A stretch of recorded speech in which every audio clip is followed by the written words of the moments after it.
OTB AM. With Gillette, we don't just play the game, we change it. Gillette, made of what matters. And you're very welcome along this Wednesday morning. It's Thursday morning, is it? Is it Thursday morning? Did I lose a day? I lost a day. There you go. That's the gloopiness of COVID infecting all of our brains. Of course, perhaps it's the devastation that we all feel after we were beaten 1-0 last night. Although there was a lot of positivity around on social media. Perhaps you share the positivity, or perhaps you're in the old school camp that thinks the only thing that matters is results. And maybe there's a middle ground where you'd like some of the results, just a little bit of the results, and you like the football that you're seeing, and you kind of hope that maybe this is trending towards results, but you'd like to see something soon, just a little bit of evidence. So whichever side you're on, we'd like to hear from you this morning. 0879 180 180 is the number. David Meyler was in the Sky Studios last night. He's going to be with us just after 8 o'clock this morning. And then we're going to get into the other big story that's happening over the last 24 hours or so. The absolute explosion in COVID cases has made a lot of people question the possibility that we actually are going to go ahead with a Gaelic football championship. Bear in mind, the 3 counties bordering the 6 counties are now in level 4, and there are games scheduled for there this weekend. It does look like Neffet are in favour of keeping elite sport going, even if we get to level 5. That looks like there's been a SOP made on behalf of elite sport, i.e. inter-county Gaelic football and hurling. So the government have put the architecture in place for us to continue to have those games. Whether or not the GAA actually wants to go ahead and have those games, whether or not the players want to play in those games, there are many moving parts and many different stakeholders whose views are going to be aired over the next while. We're going to air some of those views for you this morning. We'd love to hear from you. Use the hashtag OTB AM, or drop us a comment on YouTube, or tweet us at Off The Ball. Now, though, here's a taste of the action from last night's show. We're going to hear from Matt Williams on Australian rugby struggles. We'll also hear from Richard Dunn, Stephanie Roach and Vinnie Perth after Finland beat Ireland by a 1-0 last night. Have a look. So similar story to Dublin, Fredrik Jensen with the only goal of the game between Ireland and Finland. It was a 1-0 win. We will hear from Aaron Connolly, first of all, here speaking to Sky Sports after the game. I think we deserved to win that game. I'm not even sure what happened for the goal. Obviously we've lost at the back and they've punished us, but no, it's disappointing. It's another game that we haven't scored in, and you feel like there's going to be a break sometime for us, and we'll put one in, but it just doesn't look like it's coming at the minute. We just spoke to Enda Stevens. I don't think he saw it either. Did you literally sort of have your back to go and you're walking towards the halfway line? Sorry? Were you walking towards the halfway line when the goal was scored? Yeah, I didn't see what happened. So obviously I'll need to see that back. But obviously it's frustrating to concede and not get something out of the game when I thought we definitely did deserve something. But yeah, that's just the way it goes, I guess. You looked absolutely desperate to try and get a goal today. You had a few sort of half opportunities. How did you assess them? Selfish at times. Probably should have squared one to Daryl. I've tried to go at a tight angle, and it's them sort of moments that cost us the game. And yeah, I need to start looking at that side of my game and just game awareness really, and it's cost us, I think. Is that because you've got such keenness and eagerness to get that goal? Yeah, obviously as a striker you need to be selfish, but at times you need to know when to shoot and when to pass. But yeah, it's just one of them where I thought it was at the time I thought it was the best thing to shoot, but looking back on it, yeah, I definitely should be squaring that. It's been an extraordinary week, really, for everybody in the camp, but particularly for you. You were holed up in a hotel on Thursday night for the Slovakia game. You went home, you came back, and now you're here tonight. How would you sum it up? Frustrating. That's all I can say. In the UK, if that's the rules in the UK, well then I play the game 1.9 metres away from someone who ended up with a false positive. I don't want to go into it too much, but to miss a game like that, I might never get the chance to play in a game like that again. So yeah, to miss that game, it's frustrating, and I can't really put into words how frustrating it actually is. Yeah, Aaron Connolly there. Very honest, you would have to say. Speaking to Sky Sports' Guy Havard just after full time. We're joined by Vinnie Perth. Evening, Vinnie. Evening, how you doing, Joe? Yeah, very well. We might just jump off with the Connolly interview there. Selfish at times. I thought that, I mean, Very honest of him. I mean, you might feel that you don't want to put too much pressure or have a go at a young fella, and you'd almost kind of be very fair on him. But it sounds like he's been pretty frank with himself. He was selfish at times. There's no two ways about it. Yeah, but I think strikers have to be to a point. There's no doubt you should have squared the one big chance to, I think it's to Daryl Horgan, and it's a pretty simple finish. But Aaron has, I found over the last little while looking at him, I think underage, a lot of coaches, underage international setup, wouldn't have said he was the easiest to manage, let's put it that way. But I think he started to show a lot more maturity over the last while. And to be honest with you, he may have been selfish, but he was selfless in the front three press at times tonight was very good, and he led the line on that. And he's been really positive tonight in his performance. He's got to do better on that one chance, and maybe he should hit the target or at least make the keeper work with another chance. But I think he's been a real positive again tonight. He's one of the positives anyway. So it's a difficult one because it's the glass half full, and player you can hear real frustration in his voice, and it's probably that's probably the key word coming out of the camp for the last sort of 3 games. Frustration. And not the easiest to manage. How, Vinny? Listen, that's sort of what you hear. You hear on the training ground. He was at times difficult to manage, and look, it was a closed enough shot. But that's sort of, you always hear about these players, but I believe he's changing. I believe he's been a lot better over the last sort of 12, 18 months. But but you need to be like that. You need, like, you often find that the very, very best players over the years, no matter, even at my own level, I've seen the ones that are the very, very best players. You get a mixture. You get good players who are just great lads, but you get some other players, the best players sometimes have a selfishness about them, and they can be difficult. Like they always say, Robbie Keane was difficult on the training ground. So it's part of the course with really outstanding players. And so that I'm picking you up right, you mean things like that selfish streak or doing his own thing on the pitch as opposed to disciplinary issues around the team or around the squad? Oh yeah, no, it wouldn't be that. And listen, they can cause bigger problems because you've got players of a lesser ability in the training session sometimes.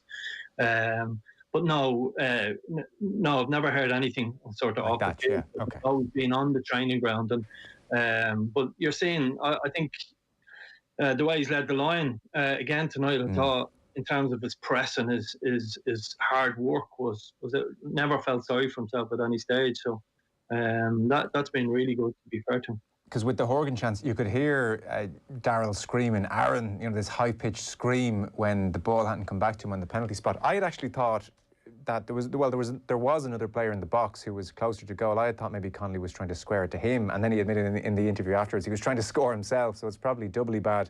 As you said, you need a selfishness. The other side of that coin is things happen around him, there's no doubt. Yeah, he makes things happen. He's got that he's got that sort of X factor, I would say, in the forward area. I think he'll only get better when the chance falls that time from, I'm looking at Horgs and everything from a Dundalk perspective and how well I know Daryl, and I'm sort of willing them to pass it to Daryl, and so I sort of got lost in that little moment. But yeah, listen, he's definitely someone that we can say the glass is definitely half full with. I think there's real if he continues to develop and stay in the Brighton side, I think he's somebody that will definitely score goals for us and be a big threat going forward. I'm conscious, Vinny, it was an early kickoff. Lots of people may not have seen the game. The goal that Ireland conceded was just so sloppy, so avoidable. Yeah, even the TV coverage missed it, so and they had to go back and show it. So Randolph just, again, they're trying to play out from the back, but there's playing out from the back, and it's just a misplaced pass. And it was an opportunity to get Doherty away, I think it was, and just a misplaced pass, and you're punished at the highest level. And when things aren't going your way, like the chances Ireland had, then that's sometimes just the way it goes. So it's a frustrating sort of night, but it's been frustrating sort of camp with everything that's gone on for them. And I'm sure in many ways they'd be glad to get a break from each other and rebuild again for the next couple of games. So 5 matches, no wins, 1 goal scored.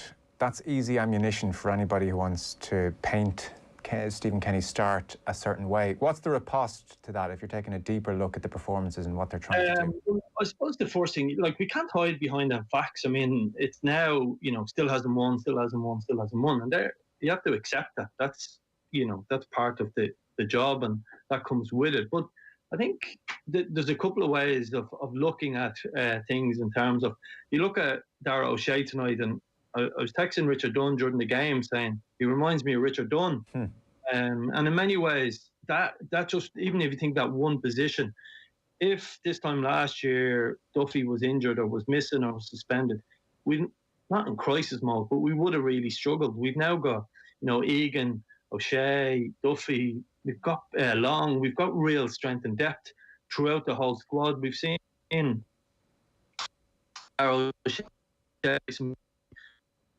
we've seen Connolly starting the game. We've seen real strength and depth in our squad. No matter, we're missing a huge amount of players, and we still look really, really strong. There's no doubt that we need to start scoring goals, but we put a real structure on the team. I think it's work in progress. We do have to win games ultimately, and there is going to be a lot of noise around, and that comes with the big job, and Stephen will have to accept that. But what's been a difficult couple of weeks, I've travelled in one of these COVID bubbles.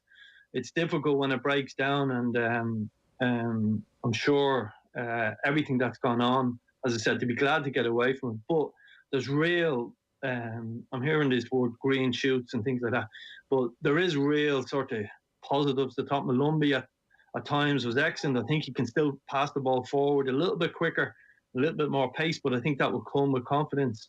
I think that midfield balance of him and Sheahan looked really good tonight. If McCarthy's going to be injured the way he has been, so there's a lot of positives. There's a lot of stuff gone really, really gone well. But again, we've got to develop as a team. We've got to start winning matches, and I think this is the problem. We're heading into a World Cup campaign, and it's so difficult to qualify for World Cups. You've got to win your group.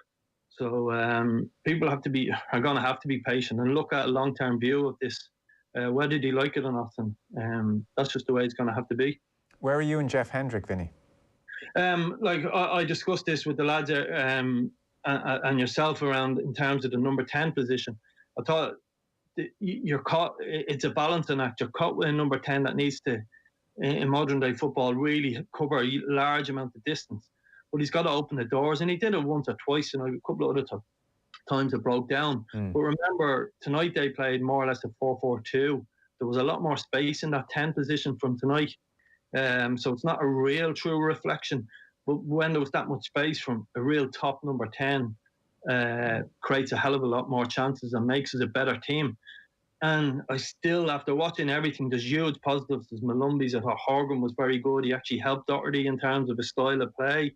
But we're missing that sort of X factor, that sprinkle of real quality. And I would say it's probably missing in the number 10 position. And until we get that right, yeah, we need a couple of chances. But tonight we could have created a hell of a lot more chances. We had a little bit more quality or star quality in that position. Albeit, I don't think the plan would have been to start Hendrick in the 3 games. I think O'Dowd or Robinson may have played in the last game against Wales. But so I thought myself and Sheahan at times were a little bit leggy, but nothing major. So yeah, we need to fix that part of the team if we're going to be able to win these type of games. Will we ever get to a point against certain teams, if not all teams, where we can have 2 in midfield and David McGoldrick, honest fella that he is, in the number 10 role and drop him back to help out, and somebody else leading the line with maybe more of a goal-scoring touch? Is that something you suspect Stephen will try and explore? Yeah, I'd like to think he will. It's just my opinion. I think in teams against teams that are ranked similar to you, the very top teams would punish you if you went in with McGoldrick in there. But teams like, say, Slovakia, who would have been ranked the exact same of us, it's probably, and being away from home is difficult, but certainly at home, where you're going to have that much possession, you've got to, he is the one that looks like he can do that number 10 role. But again, you see there are different stages. If Sheahan or Malumbi is going to end up in the box, you do need your number 10 sometimes to give you a little bit of cover and balance and make a sprint back 40, 50 yards. So not going to do that. So it depends who you play against. Just isn't the Wells Houlihan type, unfortunately, player there that we need. I mean, there's been talk of could Jack Bourne do it. It's still a bit early for me. For him, I think he needs an opportunity and a couple of friendlies and see can he do it. But beyond that, I don't see that sort of number 10 being there for us in terms of what's needed in the modern day.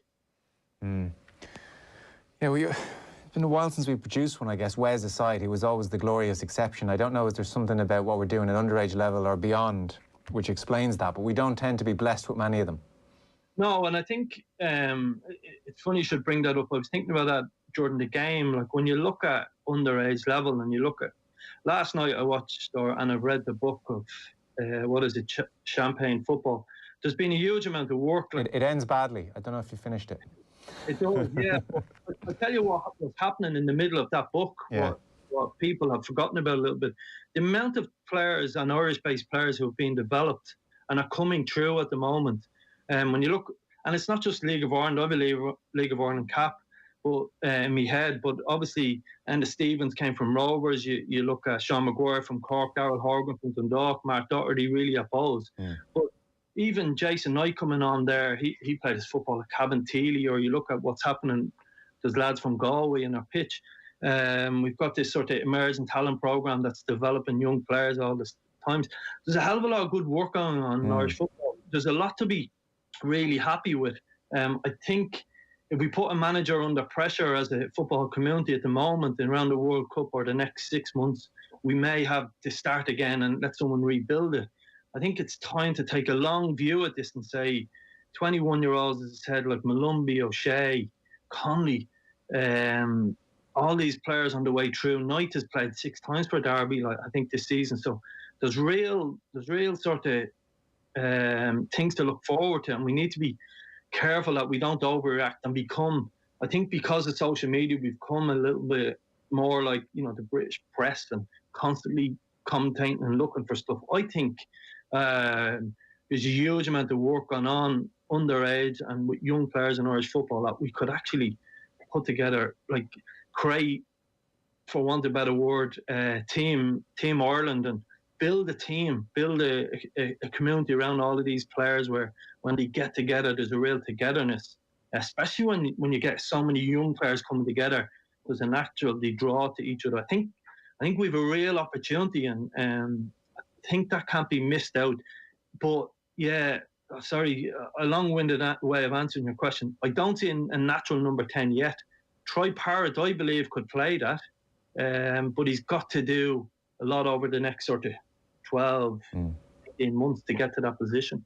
Yeah, he needs things to go well at Millwall for starters.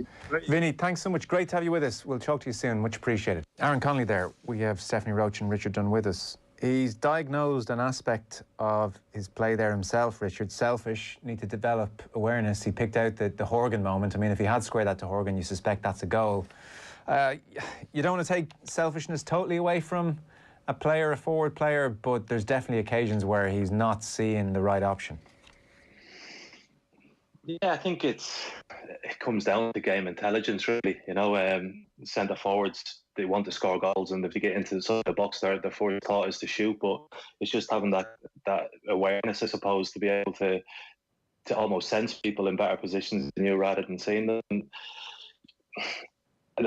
you sort of go back and Stephanie's talking about the goals that Robbie Keane scored, and it's like, well, you have someone there who can teach people this, but he's not involved. So it's something I think the FAI should have really worked on and tried to make sure that you have got someone with the intelligence and the game knowledge of Robbie Keane within the setup. Damien Duff could surely say that to him, though, no?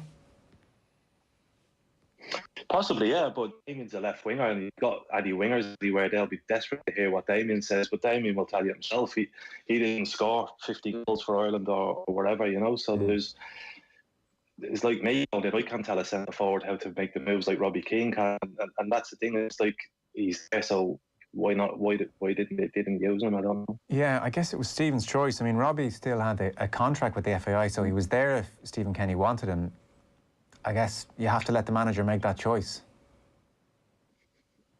Absolutely, and 100%. You have to back the manager wherever he does. I'm just saying that as an option, there is that option that he is there, he is available. And within our squad, we have a problem, and our main problem is scoring goals. And we have someone who can probably help out. And obviously, the manager wants to go a different way, and that's grand, but it's there.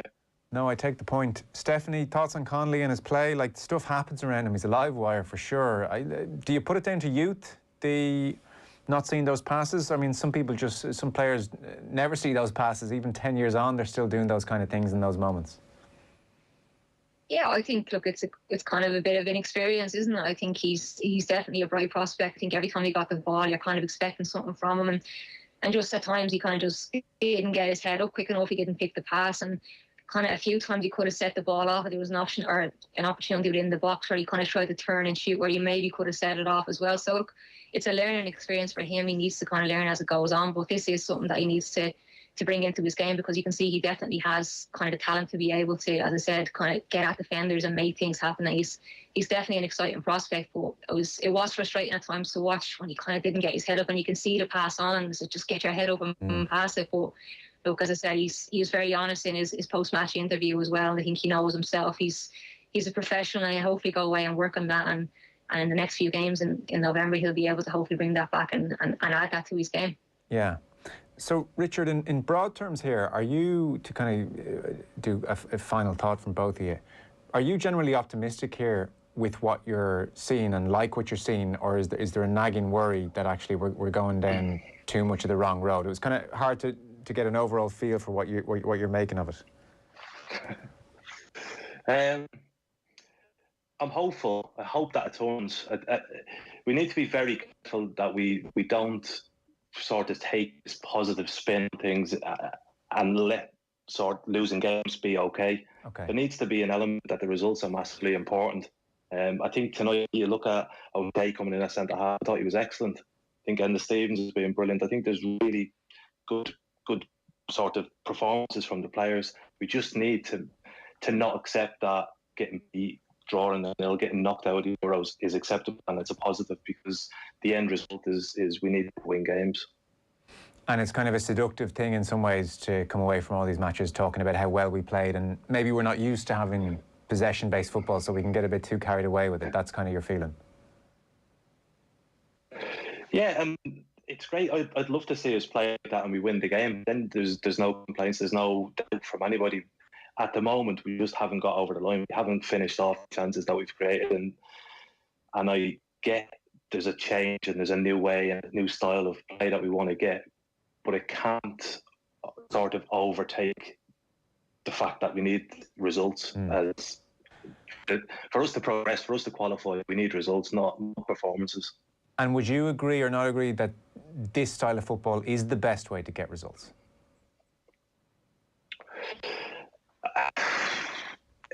With the right team, it is. I think if we play like this, whether we can do this against Belgium or England or Germany, I don't know. You know, if we were to play a side like that, maybe our aspect would be to fight them, to battle with them, to make it uncomfortable for them.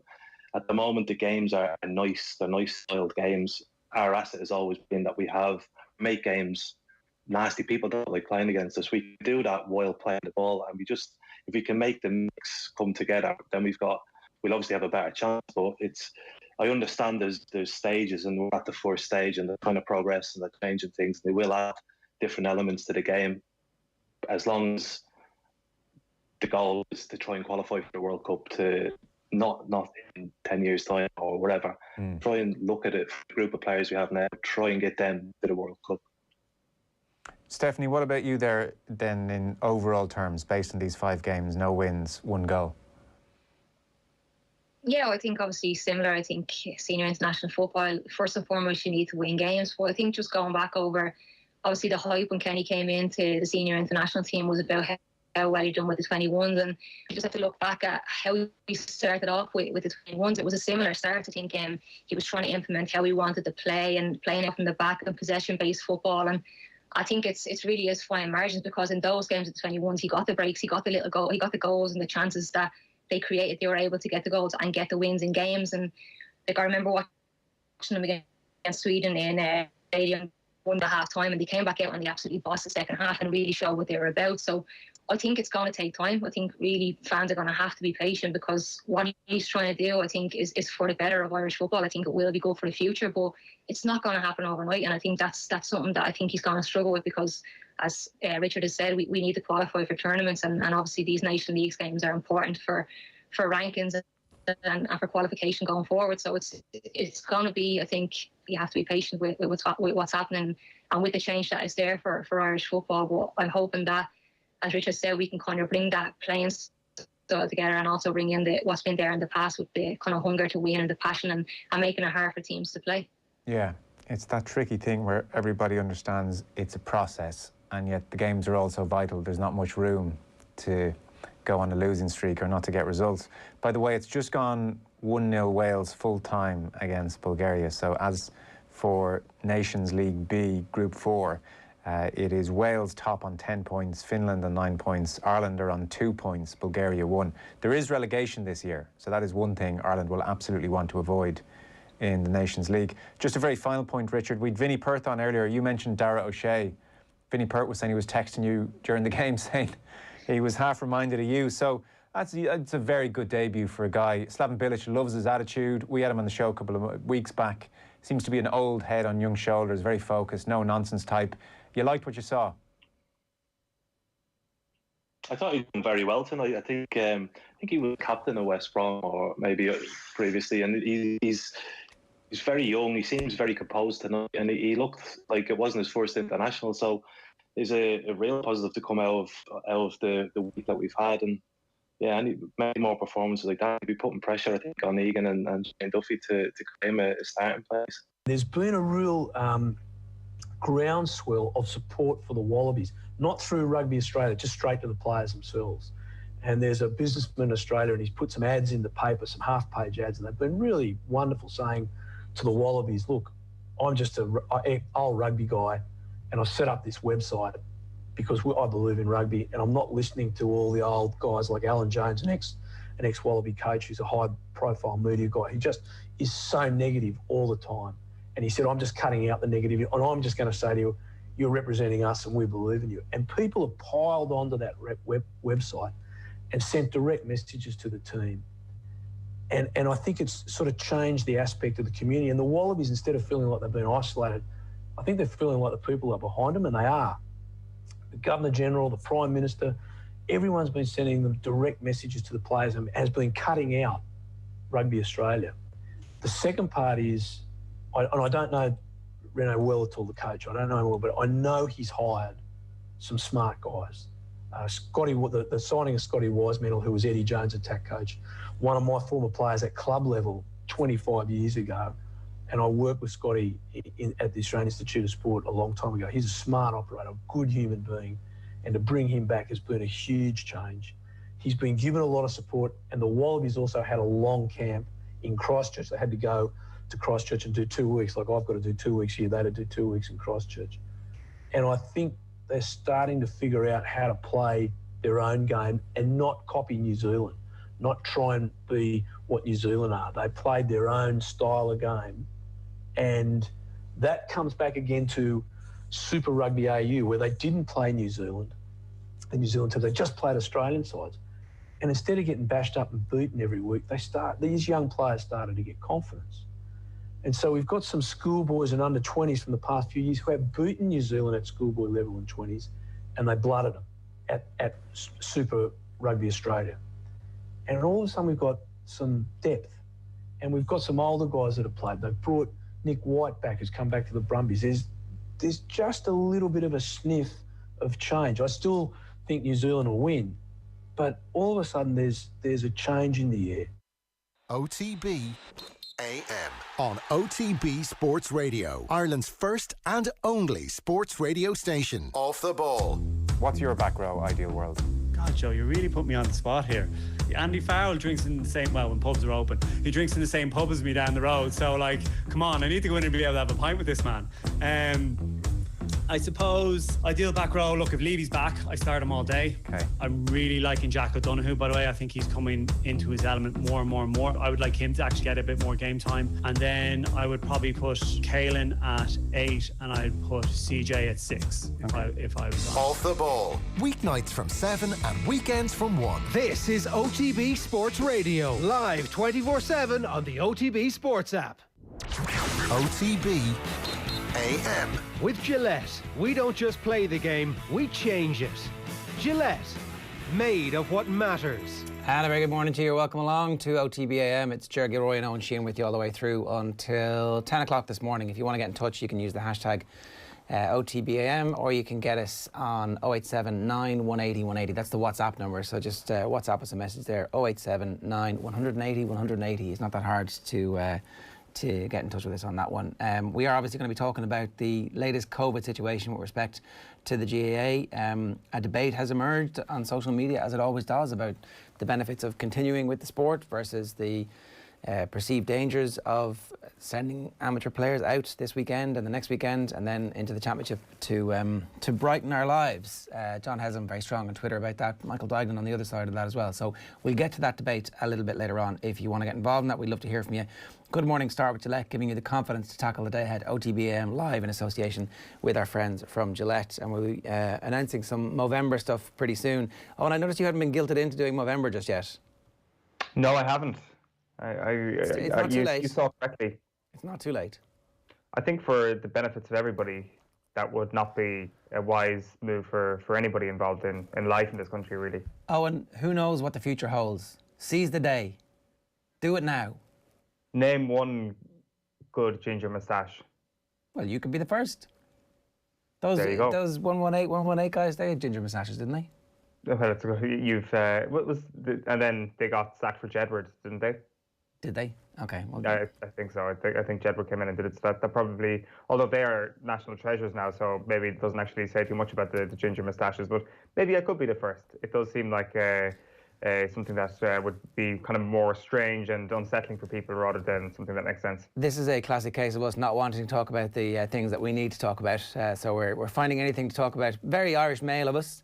Let's talk about anything except the two elephants in the room. Ireland beaten again yesterday, and the championship seems to be hanging by a bit of a knife edge.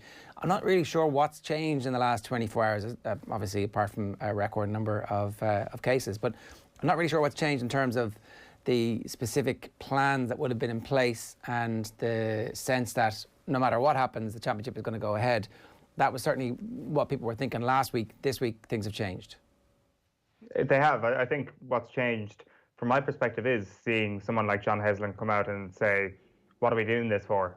Is it actually a safe environment for us to go? And I mean, I don't know. I definitely feel like a level of guilt wanting this thing to happen and really, I guess, being excited for a championship as I felt for the last couple of days. And then you see the people who are actually going to be on the pitch and a couple of voices and one fairly high profile voice coming out to say, I'm not entirely comfortable with it, and that definitely allows that guilt to fester a little bit more, and it's a conversation we'll get into a little bit later on this morning as well. But if this becomes a clamour of voices, then it will have real change. But you're right, nothing has changed except for the fact that a few counties have got into level 4.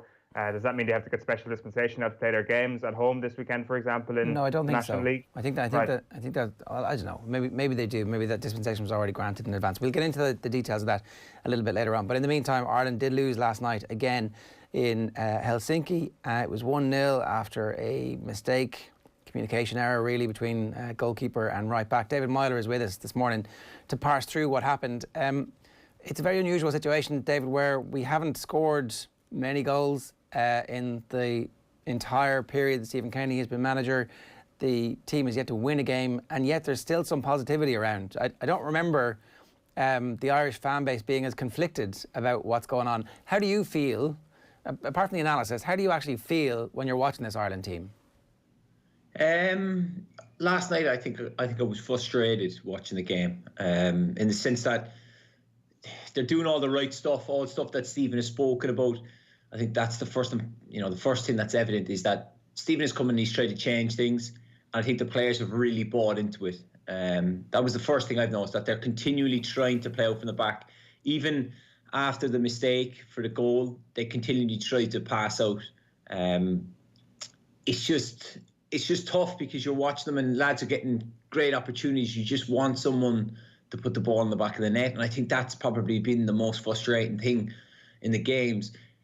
See, we'd be having a totally different conversation if, we weren't creating chances, and then we'd be talking about how is Stephen going to get the team to create chances. But we are creating chances, and we're creating good chances, but we're just not taking them. And that is the tough part. If you looked at any player who spoke, in any press conference or Zoom call in the before any of the games, after the games, they've all spoken about we need to find a way. I think Ronan Curtis had a great chance. I felt he probably should have scored being that close. I think that's kind of Matt Doherty's a great header. Enda Stevens, I think, is probably the one chance he doesn't know a lot about. He just tries to direct the ball on goal. But we just need to find a way to score, and that is the hardest thing. And if you look at all teams that have played, we've always probably had someone to chip along and pop in with a goal. But for Stephen in the 5 games he's been in charge, it's only Shane Duffy who scored, and that they have to rectify that, because the other stuff is good. Look, it's been positive. There's been a lot of good play. We've kept hold of the ball. It's what people have wanted. They've wanted to play a more attractive style of football. The lads have really done that. Stephen has brought that in.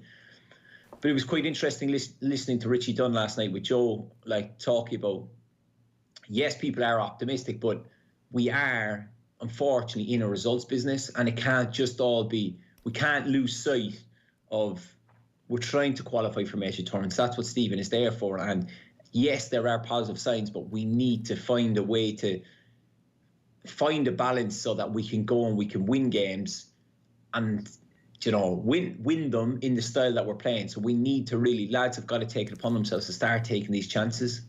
What did you think of, look, Richard Dunn and Robbie Keane are very good friends. They grew up together. They've played football together for a long period of time. So, of course, he's going to talk about one of his mates not being in the backroom team. But notwithstanding that, is there some merit in asking Robbie to rejoin the backroom team? Stephen Kenny was very clear, this is my backroom team and I'm in charge. And Robbie had kind of been shoehorned on him because he had signed a deal, all sorts of shenanigans going on. The champagne football era of Irish football.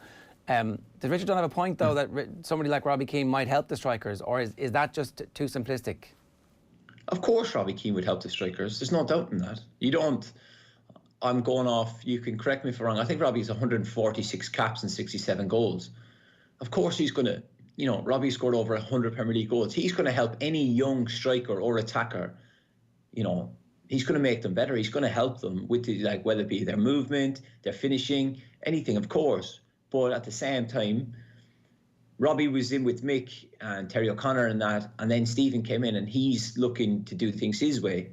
So you have to see it that, look, he came in and said, this is my backroom staff. These are the people I want to work with. And Robbie wasn't a part of that. I think Robbie knows that. Robbie understands that. Look, he's been involved in football his entire life. He'll understand that. Of course, look, he'll be frustrated because he wants to be in and around the squad. He'd want to be there. He probably loved being back.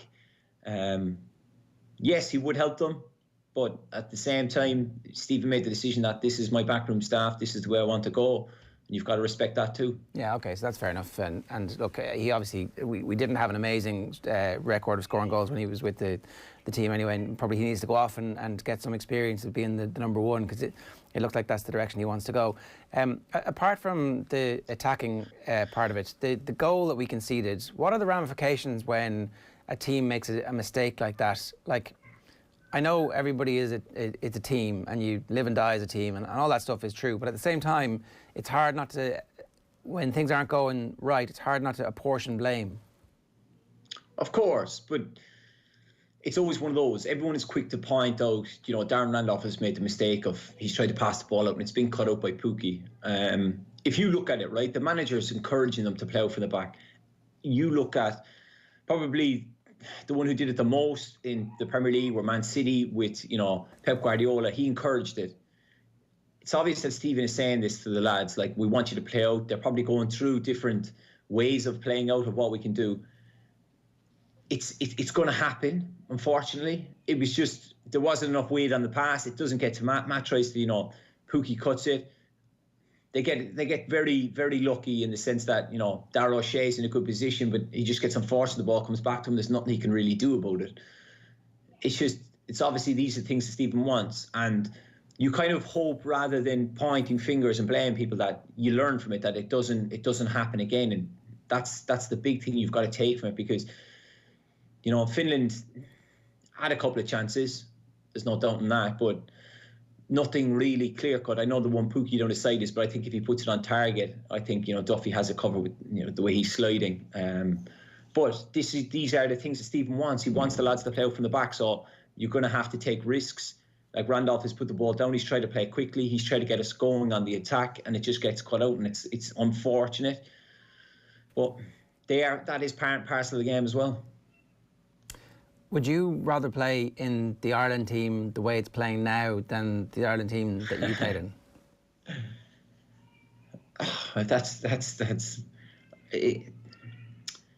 That's nearly a rhetorical question in the sense that because I played in one team and I've not played in this team, so I don't know. I can only judge off my own experience of playing, say, under Martin and playing with the lads I played with. Like, yes, I've played with a good chunk of that squad, but I've never worked with Stephen. You know, there's a lot of new boys and young lads in the squad, so it's very hard to compare. It's like, you know, it's a tough question. Would I'd love to play in this team? Of course I would, because I love playing for my country. The style, like, you know. Of course, but at the same time, as much as people are quick to say, going back, look, I was in and around Martin's squad for the entire time. Like, there was never a case of Martin was screaming, lump the ball long. I've said this numerous times. Like, Martin wanted us getting the ball and play.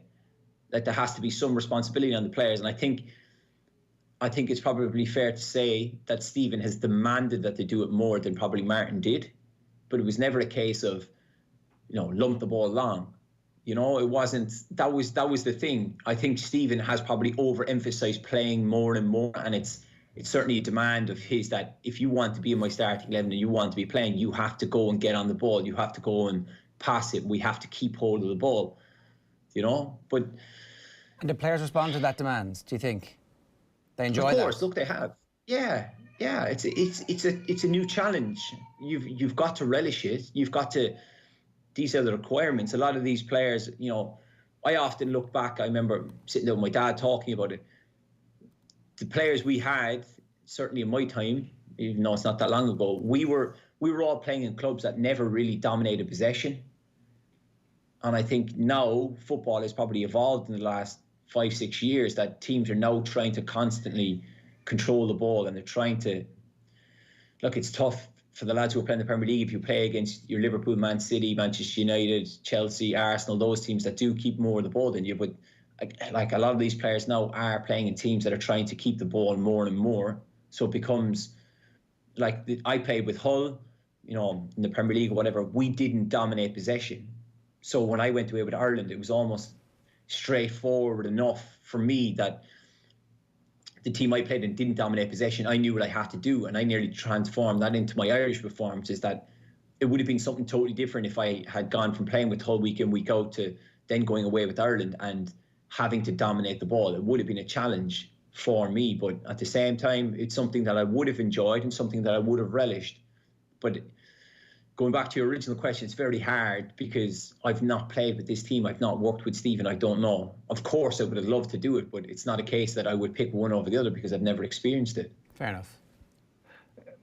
On our attack, David, like, it has been encouraging. There's no question about it, and the chance creation has been much better than we're used to seeing in recent times. But just to challenge that a little bit, like, can our chance creation get better again in terms of the quality of the chances? And like, you think about the best chances Ireland have had over the last week or so, like, they fall into a central midfielder, they fall into people coming off the bench. Like, you look at Teemu Pukki last night, and he's the one who's getting the best opportunities for Finland. I just wonder if our attackers are not the ones at the moment who are actually getting those chances. It is the players outside of those attacking positions who are getting into those positions. Is that something that is a big thing for Stephen Kenny to work on over the next little while, to see how Aaron Connolly, for example, isn't just having these semi-chances and having efforts from outside the box, but he's actually the one in, say, Conor Howerhan's position last Thursday night right in front of goal?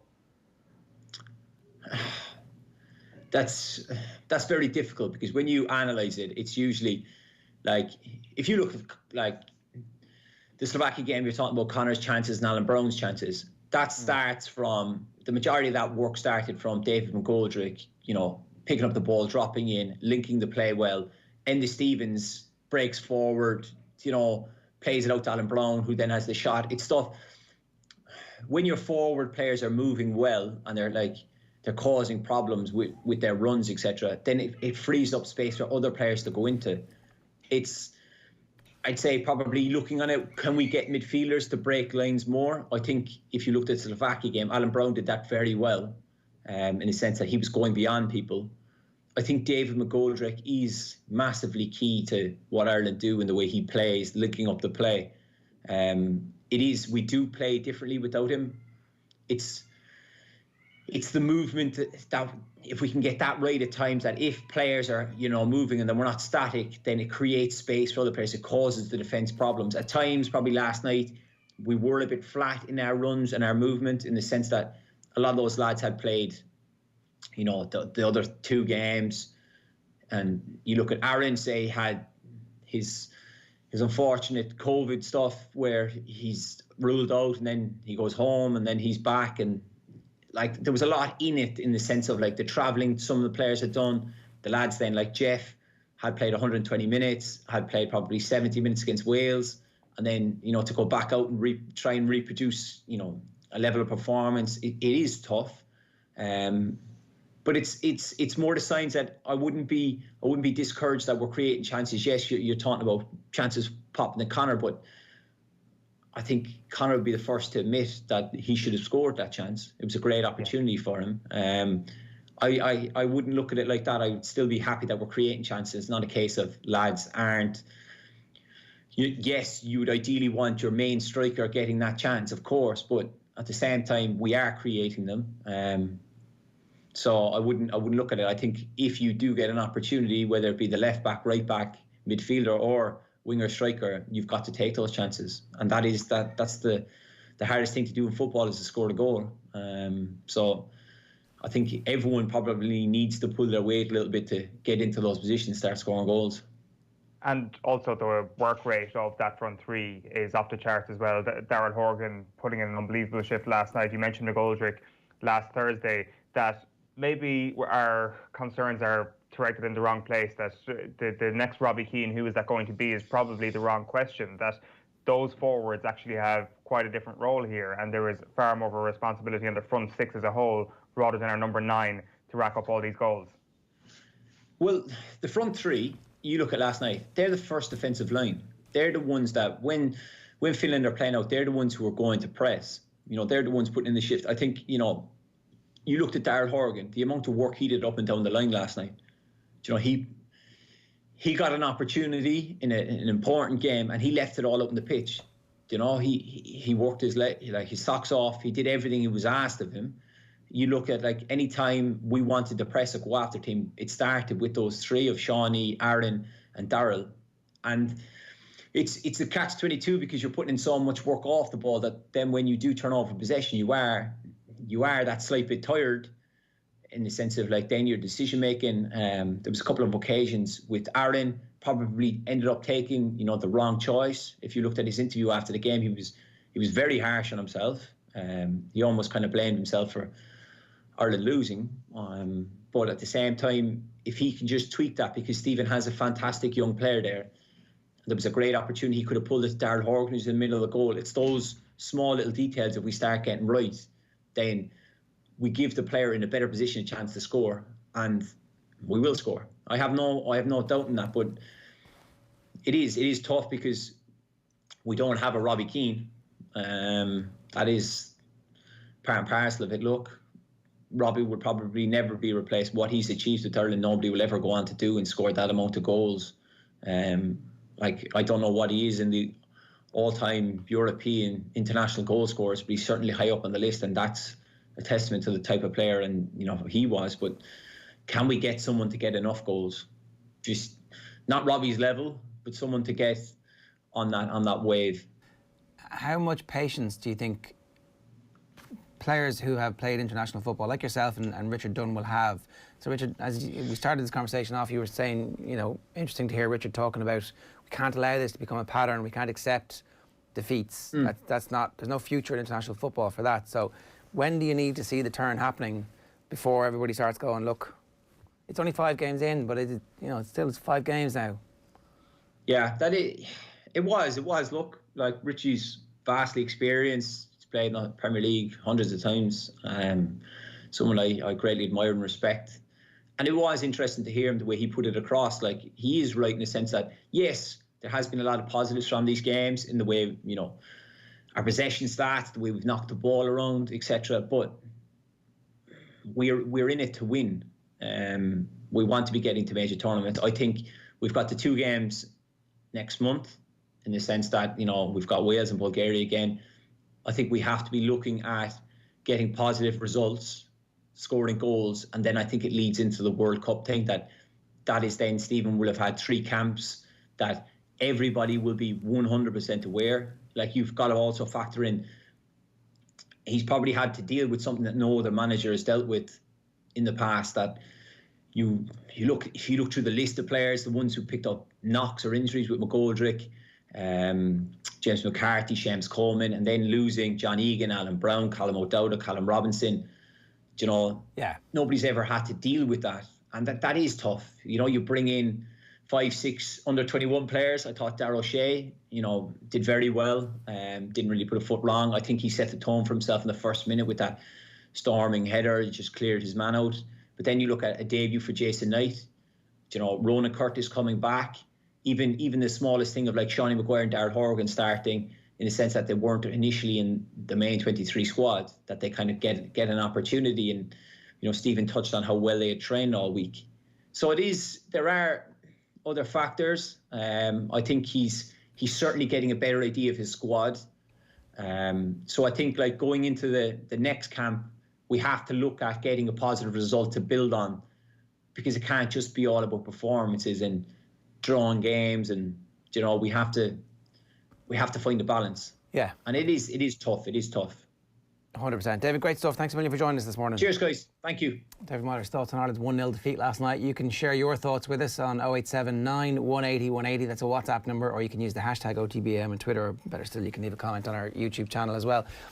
Mike in Cork says, as a member of the general public who once never missed an Ireland game, I haven't bothered with a game in the last few years. It wasn't losing games or not qualifying that killed my love. It was flaccid performance after flaccid performance. You're talking about the football there, Mike, are you? Watching players who pass the ball week in, week out for clubs in the Premiership, the Championship, the League of Ireland, pass like a schoolboy B team. Back to the keeper, back to the keeper. Kenny's efforts are in danger of bringing me back. So that's the weird kind of... there's definitely a split personality amongst the Ireland fans at the moment. They love what they're seeing. They just would like to be able to celebrate some moments. They want to consummate this. It's all a bit tantric for them on. And it will just have to come eventually. Like, there will be a breakthrough at some point. He is going to win a game eventually. And you just get the sense that once that first win comes, that'll have a much bigger impact than any other recent win that wasn't of high consequence will have had. Because I guess those scrappy 1-0, 2-1 wins, did we ever win 2-1? Maybe we never won a game 2-1. But those 1-0 wins that Ireland have had in recent years, there's definitely kind of an air of, you know, defending that, saying, oh, we got the job done, and a guilt about that. Whereas if Ireland win a game right now playing that way and win 1-0, there is a sense of, well, excellent job done. And I think that will give a much bigger boost than any other recent wins will have. So I'm looking forward to that, and it is going to happen sooner rather than later. Well, you know, it might never happen. All this talk about mindset, players, style, says Patrick, just win in capital letters. Cut the crap. I mean, it turns out it's easier said than done, Patrick, and that's why we paid Mick McCarthy a million euros bonus. OTB AM is live in association with Gillette. Good morning, start with Gillette, giving you the confidence to tackle the day ahead. Going to hear from Jason Sherlock in just a moment, but I want to give you another opportunity to enter our competition. We're running this all week. We've got a €200 voucher from Expert Electrical to give away every single day on the show this week. So two more opportunities for you this week. Today is Thursday. It's the second time this week I've managed to screw that one up. Expert Electrical is Ireland's largest electrical retailer with 67 stores nationwide, and they've just launched a new look website in time for Christmas, expert.ie. where they have a huge range of electrical products from washing machines and cookers to TVs, laptops and much more besides. To celebrate the launch of Expert.ie, they've given us a €200 voucher for their online store to give away every morning this week. Kick your morning off the right way today on OTB AM and win that €200 before 10 a.m. All you got to do is tell us who's the mystery voice. I've worked tirelessly every single day for 5 years. I'm one of them lads who, you know, I'm one of the first in and last out every single day. That's kind of my secret. You know, I always think hard work gets you the rewards. There's a slight Cork twang to that accent. I've worked tirelessly every single day for 5 years. I'm one of them lads who, you know, I'm one of the first in and last out every single day. That's kind of my secret. You know, I always think hard work gets you the rewards. Are you claiming him? Is that, am I guessing? Is this a partner to somebody who we had yesterday? That's what I was thinking. I'm actually I don't not know this. I don't know. Or else, is it a guest that we've already had on this morning's show? No, that's not Meyler. That's not Meyler. But it does sound like I. Don't text in Meyler. Don't. Owen's not giving you the right answer there. I would say it's like one of the other defenders. No. Yeah, no, we're not claiming him because he's from Cork. Right, you can enter by WhatsApp this morning only, 0879 180 180. Find details of your local Expert electrical store or shop online at expert.ie. Now, here's your chat with Jason Sherlock. We've got Enda McGinley and Michael Meehan on the way later on in this hour, and we're going to do a deep dive into Jim McGuinness's Mayo links. That's all to come. Here's Joe. OTB AM. This is OTB Sports Radio. This is the 9th year of Electric Ireland's sponsorship of the GEA Minor Championships that was launched today, and I'm delighted to say that Dublin legend Jason Sherlock is with us. How are you getting on, Jason? I'm good on. Yeah, this wasn't around when I was a minor, that's for sure. A bit of a shame. You would have picked up a couple of minor star awards. I don't know about that now. We came up against a pretty talented Galway team that a few guys went on to have good careers, and Kerry, they also had a really strong team back then. But no, it wasn't about awards, and in a lot of ways, minor it's a lot more than just awards. It's a great time for any kind of formative young boy or girl playing Gaelic football or hurling, and I certainly enjoyed my time as a minor, and I was lucky enough to get involved with development squads and manage a minor team. So it's a great age to be involved in, be it as a player or as a supporter or coach. For sure, I can imagine. Does it feel weird to even be looking forward to a GEA season on, what is it now, the middle of October, and considering if Dublin could go for 6 in a row at senior level and having these conversations in October, it does feel strange, doesn't it? Yeah, well, and I haven't even got that far about Dublin's ambitions. It's more whether we should. Like, a lot of people are kind of trying to position, are we right or where are we wrong? And it's very hard to get into that definitive at the moment because it has been such a movable feast. I think the priority has to be the health of individuals. That's first and foremost. And as we've seen, that has changed from week to week, from day to day. So I can absolutely see why there are challenges against playing sport, but the other side is, as Irish people, as sports people, it would be great to have an outlet where we could see GAA. We saw it with the club stuff. I know there was a bit of bad press towards the end of it, but just to have that outlet, that social outlet where you didn't just have to talk about the latest COVID numbers, that you had something else to talk about. So I would feel it would be great if there is a championship, and let's hope there is. But at the same time, it has to be based on the safety of the individuals involved.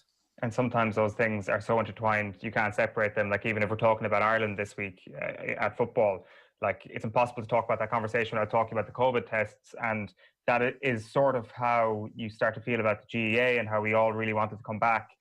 And the key difference, I guess, is that GEA players aren't going to be travelling abroad. They're going to be fairly refined to Ireland, totally refined to Ireland. And that hopefully gives a little bit of hope, because I think you're right. I think that while it may not seem important right now, I think as supporters and anybody who's a big fan of their county, once that ball is thrown in, I do think you forget about everything else that's happening. I do think it is a genuine sort of escapism. Yeah, and we need that. We're a nation that's been immersed in all forms of sport, and obviously GA is right at the forefront of that. And again, through this whole process, the GA community, like it has shown so much positivities of what the GA community can do, be it assisting people with charities and various things. So I just think from a participating perspective, both for underage minors we're talking about or senior, from the wellness point of view, it is so important that these young boys and girls have an outlet. And I've no doubt that anyone involved in intercounty, senior intercounty hurling or football, it's a prime focus of theirs as well. And I suppose it's a release and a getaway of the reality that we're currently in. Can we assume that it will go ahead for the next few minutes? And can we chat a little bit about this Dublin squad at the moment? Because there is an argument out there, and I think everybody looks around for an argument to try and take down the Dubs every year to give everybody else a little bit of hope going into the championship. But one of the arguments out there is that a change in management team will take them a little while to get used to. And I wonder if actually there's been such a player-led environment that has been created in Dublin over the last 5 or 6 years that actually the change in management won't have anywhere near as much of an impact in Dublin as it would in any other county. I wonder, do you go along with that? I can see both sides of it. I think for any manager coming in on the back of the team being as successful as they have been over the last number of years, that's going to provide challenges, obviously, because I suppose players might be used to doing things a certain way, etc. Obviously, then the new management team, they came in quite late into the year, and then obviously things have been shut down, so they haven't had as much time, I'm sure, as they would have liked to prepare the team and get them used to their ideas and their kind of vision for the team. On the flip side of that is maybe the extended break has kind of given that distinction between the old regime versus the new regime. And again, I think I can see both sides of that. It's absolutely fair for anyone that's interested in Gaelic football to kind of think about what impact it will have on Dublin. But like all teams, these are very unusual circumstances. It's going to be a totally different dynamic in terms of the format of the championship, playing in front of no crowds, etc. So that is going to have an impact on teams. And then obviously we might have situations like the Irish soccer team where players mightn't be able to play or whatever. So yeah, it's all new, and I suppose it'll be whatever team can respond in the right way will prosper. Can I ask you about that player-led environment then, the idea that they might be a little bit more resistant to outside forces? From your experience in the camp over the last few years, it seems that there was a movement towards creating that player-led environment. Not that it didn't already exist, but it definitely got stronger, it seemed, down through the years. Is that true, and how long did that take? I don't know. I think, like all management teams, you have philosophies and beliefs, and I think certainly between Jim and Declan Darcy, who have been there, obviously, as you know, for so long, and I was lucky enough to get involved in 2015. I think Jim's definition of leadership is to serve, to serve in the best way. And that's not about telling, that's about joining and collaborating and letting individuals figure things out for themselves. So definitely that kind of developed as years went by, and as obviously guys had experiences. Lucky enough, a lot of them were positive experiences, but certainly they could build on experience after experience to give them, I suppose, the confidence that they can kind of lead and they can go directions. But it all comes down to that care piece, that they care about Dublin as a county and what the jersey means to represent Dublin. They also have a deep care and, I suppose, ambition to improve themselves from day to day. And I don't see that changing regardless of who is managing them. And I suppose it's to their credit that the perceived success that they've had over the last number of years, so far, it hasn't really impacted them on the pitch. I guess it helps as well when you have characters like Kevin McManaman in the squad who have actual expertise in areas to take talks in mindfulness or helping the mindset of his teammates, and actually having that expertise within the playing group. That's an unbelievable amount of assets to have on that level. Yeah, well, like every individual brings something to the table, and I think you look at the Darren Daly, who retired recently. You saw the kind of outpour of the team, his teammates, about the impact that he had. And again, that's someone that maybe from outside you wouldn't really appreciate or value the impact that he's making into the team. So I'd like to think that we allowed all individuals to prosper in their own way, and I suppose that added to the mix and the blend that the guys have and the levels of performance the guys have given over the last number of years. For a moment, could we go back to the start of your time with the Dublin management team, and I guess post 2014 when Jim Gavin comes to you? How does that conversation go? How quickly after that season in 14 do you know that you're going to be involved for 2015? I wouldn't know the exact specifics, but sure. I do remember Jim reaching out probably like in the winter of 2014, and initially it was just a cup of coffee, and he kind of had a thought or an idea and a suggestion of me getting involved. So I suppose initially, and I said it to him at the time, my heart was kind of saying just shake his hand and say absolutely, but I suppose my head was more concerned about what I could actually add, because at that stage I'd very little sports coaching background behind me. I'd obviously been a former player.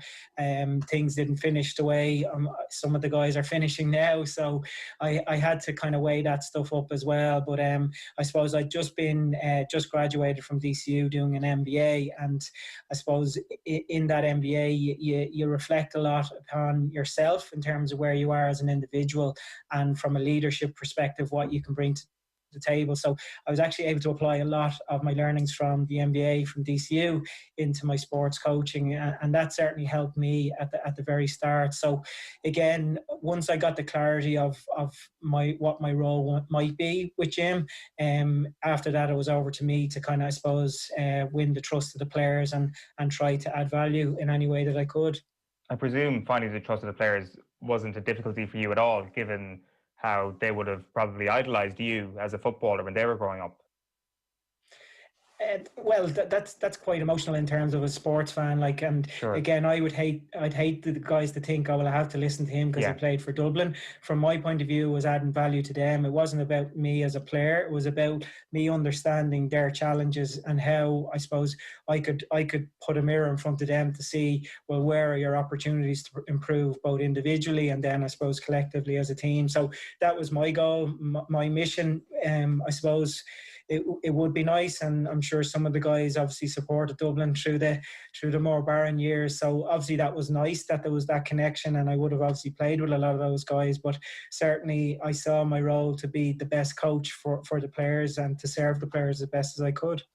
When you say at the start you weren't sure if there was much you could add to Jim Gavin's team, how quickly do you realise then that actually you're contributing quite a lot, and actually I'm not half bad at what I do in this camp? Oh God, I don't know whether I've got to that stage. No, like my job was to kind of understand what those guys were doing, and ultimately it was about kind of understanding how they were playing the game and what they were trying to do, and see how we could improve. For me, it probably in hindsight was a blessing in disguise that Dublin were beaten in 2014, because potentially Jim mightn't have come calling if Dublin had beaten Donegal, who knows. But certainly I felt from the outset that there was an appetite not only from Jim and Declan, but also an appetite from the players that obviously, like with all adversity, we need to improve and we need to get better if we so decide. And I certainly from day one I felt accepted, and people were willing to give me the opportunity to talk. I suppose then it was over to me to ensure that what I spoke had impact and made sense to the players. How big was that 2014 loss in the way you as a management team thought about the game and the way Dublin would approach things from 2015 onwards? I'd like to think that 2014 had a big impact, no different than kind of all the years after that. But I think the fact, and people will refer to it because it was the last championship loss, it obviously had a significant impact. And like all games, if you do reflect on them, there's a lot of learning there. That's not only in defeats, that's in successes. And I suppose that's been the beauty of this team, that even in the successful games, we really trawl back and try to get the learnings and the improvements. We didn't just accept because the scoreboard said we won that was good enough. So it was definitely the case in 2014 that the guys, obviously it was obviously a big defeat. It was very disappointing, but they were willing to dust themselves off and kind of reflect on it in the sense of, well, how can we ensure that this doesn't happen again? So again, without going into specifics, it was more the mindset that we needed to improve, because as Donegal proved that it wasn't going to be good enough to win on any given day. That's interesting, because I definitely thought that it was less to do with the mindset and more to do with maybe, I guess, getting caught a couple of times by Donegal tactically, because I know Pat Gilroy likes to use the phrase emotional hijacking quite a bit, and Bernard Brogan put it in his book. And after 2009, they felt that they were emotionally hijacked by Kerry, and then come 2011, they'd done that to Kerry. But come 2014, it was almost a situation where Jim had taken responsibility for the defeat, and that there was a difference of a game plan to look into for the following year. But there was obviously a mental aspect to all of that as well. So what were those mental reasons for why that happened in 2014? Well, I wasn't involved in 2014, sure. So I suppose I can only comment from the outside looking in. And I think obviously the guys played a certain style at that stage, and full credit to Donegal. They came up with a game plan that they felt would counteract Dublin's style. I think what Dublin did and what we tried to do from game after game was to evolve and to be comfortable with the situations we might find ourselves in. I think it's no secret that the majority of teams play against Dublin, they are overly defensive, and I think that was a challenge that Dublin had to figure out. And I'd like to think, and I take a lot of satisfaction to see the players being able to kind of look at a setup or a strategy and to be able to kind of deal with it, and in a lot of ways deal with it comfortably, because I think as a sports fan we like to see like open attacking football, and it was great for a team to unlock the kind of defensive challenge. And I think that's something that Dublin came to terms with over the last number of years, and they actually enjoyed when a team set up defensively against them. Was there a moment when you felt that, right, this is clicked now, that those defensive systems, we know how to do this? Was there kind of a eureka moment almost when you realised that it worked? Well, but before that, it was like, again, going back to the players in terms of how willing they were to learn and adapt and improve. Like, because you're talking about talented guys that had medals in their back pocket, but their kind of understanding and commitment to get better and to kind of play to the benefit of the team was so impressive over those years. And it really was putting layer upon layer, both from a practice point of view, but also like from an analysis point of view, understanding the challenges and what the options were. I suppose in terms of how that output, I think the obvious one would be against Tyrone in the semi-final. I'm not sure what year it was, but again, how the perception of how the Tyrone play, and they played to that system, and it's always been a very hard challenge for any team to break down. But I think it was quite satisfying seeing the team go out, understand what the challenge was, and to be able to kind of counteract it. I think that was an enjoyable day on the sideline. Definitely. And that's the essence of management, isn't it? The essence of coaching. You're saying definitely as a Kerry man to see it, or definitely for me? Definitely from your perspective. No, okay. I do remember that, 2017. I definitely remember, to use that word again, just like how earth-shattering that performance was for everybody else in terms of what we expected from that game, because I guess the other semi-final that year had been so even, it had gone to a replay. And then there was just this really complete performance where the best team in the country had taken another step up. And it was, I guess, a little bit, it was terrifying for everybody else who was looking on and seeing what was happening that day. But I guess just from a coach's perspective, you say that was satisfying to see it all come together. Like, that has to be as good as it gets as a coach, actually knowing what your plan was and seeing that plan executed to perfection and getting a big win as a result. I wouldn't say perfection. Okay. I think there was definitely there was periods of that game where I think like we would have challenged ourselves, and we would have seen the areas to improve. And I think like one of the challenges of not being there is that you don't have that opportunity to improve from game after game. And yeah, definitely, I like all games, and I mentioned like the Donegal 2014 had loads of learnings. I've no doubt that game had loads of learnings as well, as did the games last year. And I suppose that's the evolution, and that's the constant commitment to improving that those guys have. And I've no doubt that whatever we did last year isn't going to cut it this year, that those guys will have the thought process and the mindset. And I'd like to think they'll have the creativity to have a new and improved performance this year. Did you ever get close to perfection, do you think? What was the performance that came closest? There was certainly, and again, I need to put this in context. This was an exceptional team who have performed exceptionally over the last number of years, and obviously the success will demonstrate that. But like for me, I suppose, did we seek perfection? Probably not. Is perfection attainable? Probably not.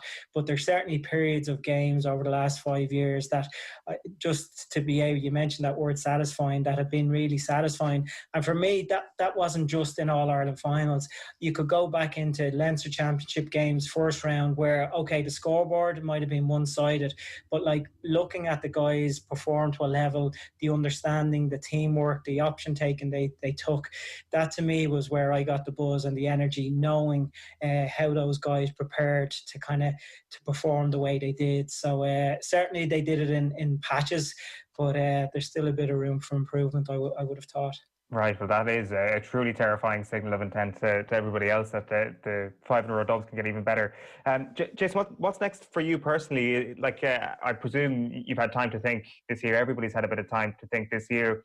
Have you distilled your thoughts down over the last few years in working in that setup into something that has developed into targets over the next little while, or where is your mindset at?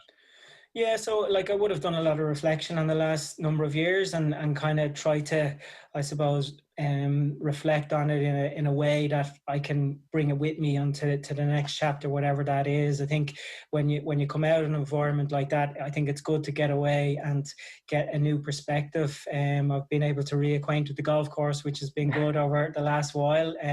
So that's been enjoyable. But I suppose straight away I'm instantly I think back to the areas of what I could have done better. I think as a coach, there's definitely a lot of learnings there. I'd think back of, I suppose, did I serve the players as well as I could in certain areas?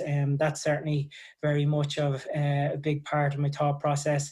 I think the opportunity to improve is gone, obviously, and that's frustrating because, as I said, I do think there are areas where we were improving and we could have got better, but obviously that I don't have that opportunity at the moment. I think then personally moving on, I'm a big I suppose supporter and student of sport. I love it, so obviously I've kind of reflected and kind of saw what I can bring to the table in other environments. Actually, for this photo shoot for Electric Ireland, we were in DCU St. Clair's, and I suppose in the other field I could hear the Dublin team training, and I suppose that was the first time I thought normally I would have been on the other side of the fence there, and thinking about the opportunity to learn from those guys, to see those guys performing and going about their business. And yeah, you do miss that, and that's the piece that I suppose I miss, is that time with those players, not only as footballers, because we all know how talented they are as footballers, but just as individuals. They are very decent people and they're a credit to Dublin GA. So I definitely have missed that part of it, and obviously looking forward to getting back to see them. Where my future holds, I'm not too sure. I've been able to kind of devote a lot more focus and energy into my work life, my family life, and then socially, as I said, I'm trying to play golf a bit better. How did those courses down in Kerry treat you? I saw you were down there for a while. Yeah, the courses were fine. We got hustled by Mr. Donny and Mike Quirk one day out on the golf course, but nothing new there. So we'll have to get them back on our home ground at some stage. But it was great to play a bit of golf, and at the time it was great to be able to go down and to another part of the world. And obviously there's a big connection between Dublin and Kerry. Well, hopefully, from a Dublin or Kerry perspective, there might be a meeting this year, and hopefully there is a championship, as you say, rightfully at the start. There is obviously, it would bring so much happiness to everybody, bring so much joy. I presume that if it goes ahead, you are tipping Dublin for a 6 in a row, or have you thought about that yet?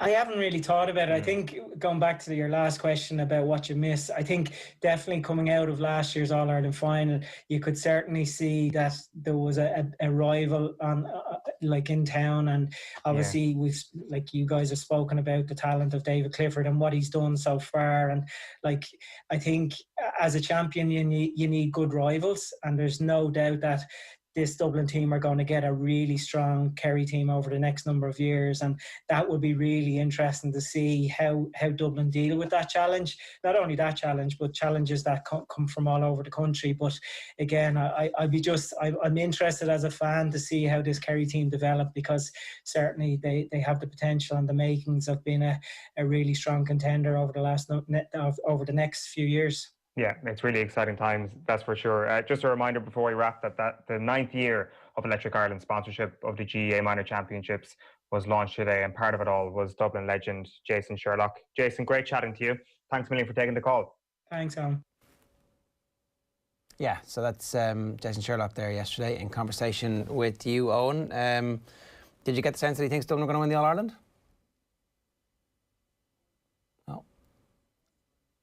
Owen's gone. We'll get to Owen in just a second. 087 918 180 is the number here if you want to get in touch with us. That is our WhatsApp number, and you can get us on that. Good morning, start with Gillette, giving you the confidence to tackle the day ahead. OTB AM live in association with Gillette, and we're here all the way until 10 o'clock. Owen, did you get the impression that J.O. thinks Dublin are going to win the All-Ireland? Ooh, I would say so, yeah. I don't think that anybody in that camp or anybody who's been around it presumes anything. But there's been such an unbelievable body of work put in over the last couple of years that they surely have to be in pole position. And I'm sure somebody who's been in there and has seen that player group develop and take over, I guess, the running of operations to a point, which you kind of touched on in the interview there, you can't but have confidence in the way they're going this year. So strong favourites. I haven't actually checked how the bookies are looking at this, but I presume they're still strong favourites. I haven't checked it either. A reminder, I want to tell you about this. OTB Sports, in association with Cadbury FC, have kicked off a brand new series of in-depth chats with some of the biggest names in world football. The 4th episode sees Harry Redknapp and Glenn Hoddle sit down for an in-depth chat. Stay tuned to OTB's social channels and OTB Sports Radio. Check out cadburyfc.com for updates on promotions and giveaways. Now, we want to turn our attention to the actual season itself, the Gaelic football season, and what's going to happen. And I'm delighted to say Michael Meehan and McGinley are with us this morning. Gents, you're both very welcome. We had planned this, that we were going to talk about events on the field, but unfortunately events off the field, particularly in the last 24 hours, seem to have escalated quickly, particularly in the border counties. And Enda, you might talk to us a little bit about what the situation feels like up there. I think a lot of people will realise that the North has gone into fairly significant lockdown, that the border counties have gone from level 3 to level 4 in Donegal, and I don't want to get this wrong, it's Monaghan and Cavan, I think, have gone from level 3 to level 4. So there's significant fear amongst the GAA community about the games going ahead in one side, and then that the games might not go ahead on the other side. What's your feeling at the moment? Yeah, I suppose, look, it's split between the social aspect and the sporting aspect. For me, I'm in lockdown personally myself. My own daughter tested positive, although she's fitting well, but 4 out of her class of 16 had it this week. So it is very much in our communities, and so everybody's sort of getting on with life. The sport thing, particularly the inter-county thing, was going to be a lovely distraction, but you just can't get away from COVID. So from a sporting point of view, it seems strange that it could go ahead. The whole elite status for me is queryable enough, because the elite sports, from what I can understand, they're testing regularly and they're expecting their athletes to be in sort of protective bubbles. But from a GAA point of view, everybody's heading home to their families, heading home to their jobs on the Monday morning and going to their jobs and then meeting up at training. So that bit sort of is a wee bit conflicting for me. But I suppose, like everybody else, you want to see some action happening.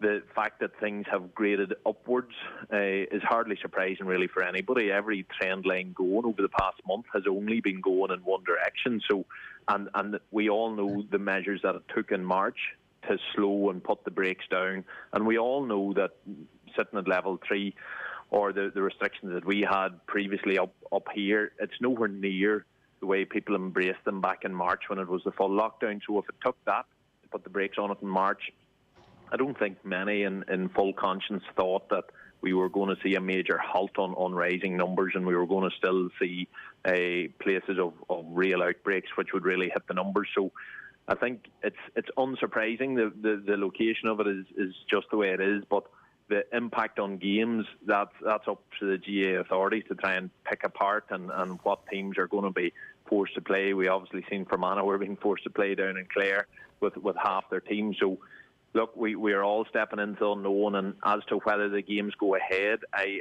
think they still will, because if the GA want to claim this elite status, then they'll want to go ahead, because essentially it's a test run for what we're likely going to be dealing with each week coming into the big championship games. Yeah, that's 100%, and also potentially next year as well. Michael Meehan, good morning to you. How are you doing? All good, Ger. How are you?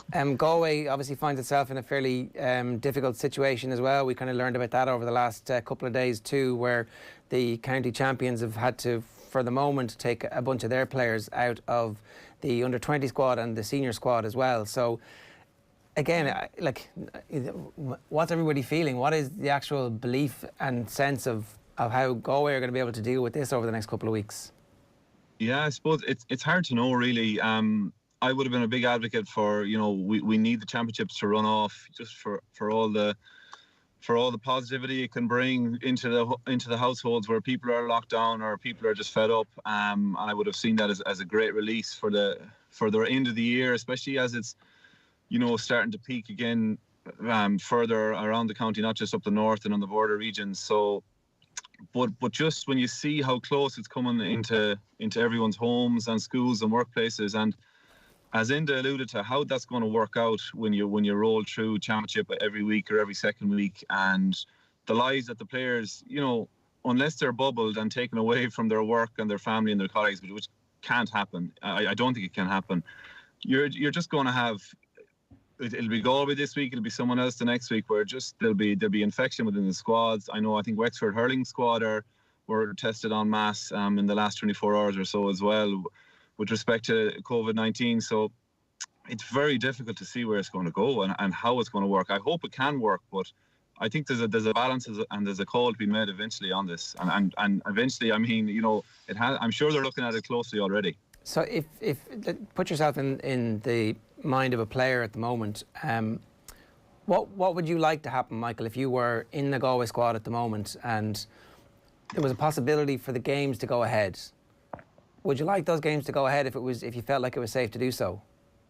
If I felt it was safe to do so, yeah. And if I was a player of a certain age, a player in their early years as a college student or whatever, just living in town and just living with the mates, that's one thing. If you're back home in your locality and you have family of your own and you're near your grandparents, there's a different set of decisions, kind of coming into play there. But, typically, I think the vast majority of players will want this to go ahead. But I've no doubt everywhere there are players who have family members or maybe girlfriends or partners, who are compromised. And it's a very difficult thing then. Are we going to see any of them walking away from a panel on the back of that if it goes ahead? We're probably not, but it's a very, very unfair and unfortunate situation for players to be put into, in my mind. Well, that's a really good question. Right? Look, I know you've got to go to work, so I'll just ask you this one last question. I understand that the whole bubble that the NBA put everybody in is a completely ludicrous comparison for us to make, and likewise the NFL with their massive squads and massive amounts of money. But what they both did do was they allowed players to opt off, and nobody batted an eyelid. Nobody thought, oh, you've let down the county, you've let down the team, you've let down the club. It was like, fair enough. Everybody completely understands that everybody has individual health to make. Some people it was around the health of their children, some people it was around underlying health conditions of people in their households, and everybody just went, okay, that's totally fair, we understand. Is there a model there that would be like, anybody who doesn't want to play, we're not going to hold any grudge, we're not going to bear any any sense of responsibility on the team not winning this year if you don't play, and then let the people who do want to play and who are in scenarios play. So it's diminished, but it's something. Yeah, and even at that, if things can run, and as I said, I really hope they do, but it's kind of outside of our control. There will be a certain element of that is diminished. First of all, that it's put into this kind of 2-month block. However, I think that's going to bring a huge level of excitement on the back of that. But going back to the point that you're making, I would love I'd love if the players that we're talking about here, can step away, and not feel like they're letting anybody down. But it's as much. I don't know. Are we ready for that, Joe or Ger? If you think about it, think about. I know I'm going way off here in a tangent, and this is a discussion maybe for another day. But how many of the population are gay versus how many of the known GA footballers or hurlers are gay, and we have to ask why. So there's an element of that coming into this. Just not wanting to be maybe the first, or not wanting to be stepping outside of the norm, and but it's so serious, when you see it, even for Enda and his family there, and I hope everyone is okay. And I'm about to go into school here with 600 odd students and teachers, and it's just everyone is doing their bit. In fairness, I have to say everyone is doing their bit, but you've got to ask the questions. But when it goes to a certain level, if it's safe, if I was a player and if I felt it was fairly safe and I wasn't compromising anyone around me, I would want this to go ahead. I would want this to go ahead. If I was a player who was maybe compromised with family members or whatever else it was, I would have found it difficult not to stay involved and represent my county. And that's right. I don't know what decision I would have made on the back of that, Joe, or Ger. I'm calling you Joe all morning. Sorry. No, look, that's fine. We let you get school, Michael, and I think that's the crux of it, really. The comparison is an excellent one to make. It's so difficult for people to step out and to put their hand up. And in fairness, Mickey Quinn did it at the weekend. He stepped away from Longford because they've got a new baby, and like that, he's making the point that. And I don't want to put words in his mouth again because he hasn't spoken to us yet, but the Longford manager came out and said, look, he's just going to concentrate on being a new parent, and we all know how difficult that is at any stage in your life. So is there some way of making it okay for players to opt out? Is that where the GPA need to come in and say, we're not en masse saying this has to stop? Or maybe that's what the GPA have to come out and say, look, the players don't want this to happen. I don't know. Yeah, well, for me, I suppose it is, as Michael was saying, it's two very different scenarios. If I was still playing now and I was in my own situation with a young family, I'd probably still feel fine to go on out and play. If I was living at home with my parents, who are obviously older and have their own health concerns, it comes with age, I'd feel pretty dodgy about going on a team bus for the weekend halfway down the country to play a match. That's just a natural difference from, and my parents are much more nervous than anybody is in this house, even though we're sitting here with a wee girl that is positive. Everybody's thankfully absolutely fine. But in terms of people having the freedom just to pull out, the GA would like to think that is always there anyway, that anybody can pull out, and we see players pull out for various reasons, careers or studies or any world travels or whatever it is that they want to do, and we like to think that there is never a pressure there. But look, any player knows that you have a responsibility to the team, and the better player you are, the more responsibility you feel to that team. And in the back of some teams' minds, certainly the higher level teams' minds, they know that this is going to be a strange All-Ireland, and with a strange All-Ireland, it might be somebody other than Dublin, which suddenly makes other people sort of prick up their ears and think, well, maybe this is the year actually to stick in with this. But in terms of the bigger question, I've done an article the other week on it, and I think these early games, I think they're all, I can see how they can occur with a minimal level of risk to the local population. But like John Horn, about a month ago, John Horn was on the radios and that, and complimenting how successful the club campaigns had been. So many games, supporters at games, and not one incident from any games. And that was the week before the county finals all broke out. And then we seen the natural consequence of having great sport in action, great success, and the need for people to celebrate and the inability to control them celebrations. So we're talking about starting the National League. There's going to be no issue with that. There's going to be no massive celebrations at the end of that. But what comes at the end of an All-Ireland Championship, especially one played a week or two before Christmas, if Mayo win that All-Ireland, there is an obvious public health risk to Mayo winning the All-Ireland this year, a week or two before Christmas, and with coronavirus still very much out there. Are we going to tell everybody to just stay at home and be happy in their own homes? You know, we're playing an All-Ireland Championship. The final is technically going to be a couple of weeks before Christmas. You know, there's an obvious consequence to that. That is not going to be controllable. The question, then it comes back to the why. Why are we doing it? Why are we so insistent about going ahead and playing it?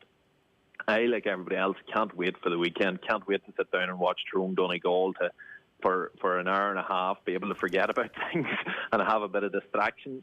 But where's the why in this? Can I actually just... That's a really interesting point to tease out. One of the reasons to go ahead with this is that ultimately we don't know when there is going to be a vaccination. And so we need to begin to learn to live with COVID and the repercussions of it. So how do we actually do that? Yeah. Look, I would follow the opinion of what we're doing with COVID is you see a huge disparity between where people are at. I think the majority of probably working age people are in a position we need to just live with this and get on with this. But there's older, frail people in the society are thinking, right, well, that's just you thinking we need the jobs over our lives, and that's been dramatic on it, but people are feeling like that out there. I've spoken to plenty of patients who are really apprehensive about everything that's coming in, and there's a huge disparity between people. So for me, society is still grappling with that question, and to be honest, I'm exactly in the same boat as you. I think that's where we're going to end up with. I don't see us having a definite vaccine, and even if we do have a vaccine, say, coming out of America or coming out of Russia or coming out of China or wherever, are you going to see mass uptake of that? So does it really change the playing field a huge amount? I'm not really sure. So I think it's understandable the politicians have sort of dropped that little thing that we need the vaccine, I think that's not going to be the cure-all. So we're going to hit March and April, and are we going to be in a very different situation? I don't know, but I think in time society is going to be in a position where they are going to move on maybe together and accept that we'll have to live with this. But at this stage, heading into this winter, I don't think that's where we're at. So we can't suddenly just jump to that position. I think we might eventually get there. So we're not ready. I don't think we're there yet, and I think the politicians know that, and I think that's why the politicians aren't coming out with that. They don't want to be the people that come out with saying, right, let's just roll the dice and go with this. And do you think that Ulster counties are at a disadvantage when it comes to the All-Ireland series this year, or even league games in between Ulster counties and the rest? Like the teams in Kerry, Cork, Munster teams, they've had, I guess, less of a restriction placed on them in recent weeks. Does that bring an advantage on the pitch? I think, the more tight games you have, the more 50-50 tosses of a coin that you have to go through until you get to the big matches in Croke Park, the more likely you're going to lose one of them. So I think there's a disadvantage there. There is a massive advantage, however, of getting match practice and getting momentum behind you. Dublin, realistically, could be reaching into an All-Ireland semi-final still fairly cold and still fairly untested. Is that massively different than any other year? I don't know. For the Ulster counties, certainly it's going to be a very difficult championship to win. And there is only one winner this year. Usually Ulster was fairly well represented by the time of sort of the quarter-final series. You had a strong number of teams there. Well, there's only going to be one team making the All-Ireland semi-final. So, yes, there is that natural disadvantage in terms of just numbers. That has always been there, and that we're well used to giving out about. But I think for the teams involved this year, the fact that there's no Super 8, the fact that there's no quarter-final, the fact that you win your province, you're straight to an All-Ireland semi-final, I think them teams will be happy enough with that. The fact with the winter football, everything's going to be up in the air. With teams in such a sort of a raw state of tune, I think everything's going to be up in the air. With the Dublin change in management and loss of a player or two, I think they're seeing for the first time that there might be a real chance there, along with the winter football and everything else.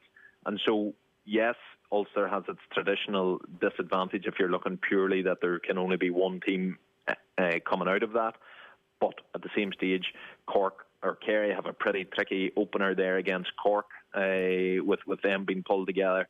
Galway, Mayo, Roscommon are on collision courses in Connacht. So there's plenty of teams have tricky enough affairs.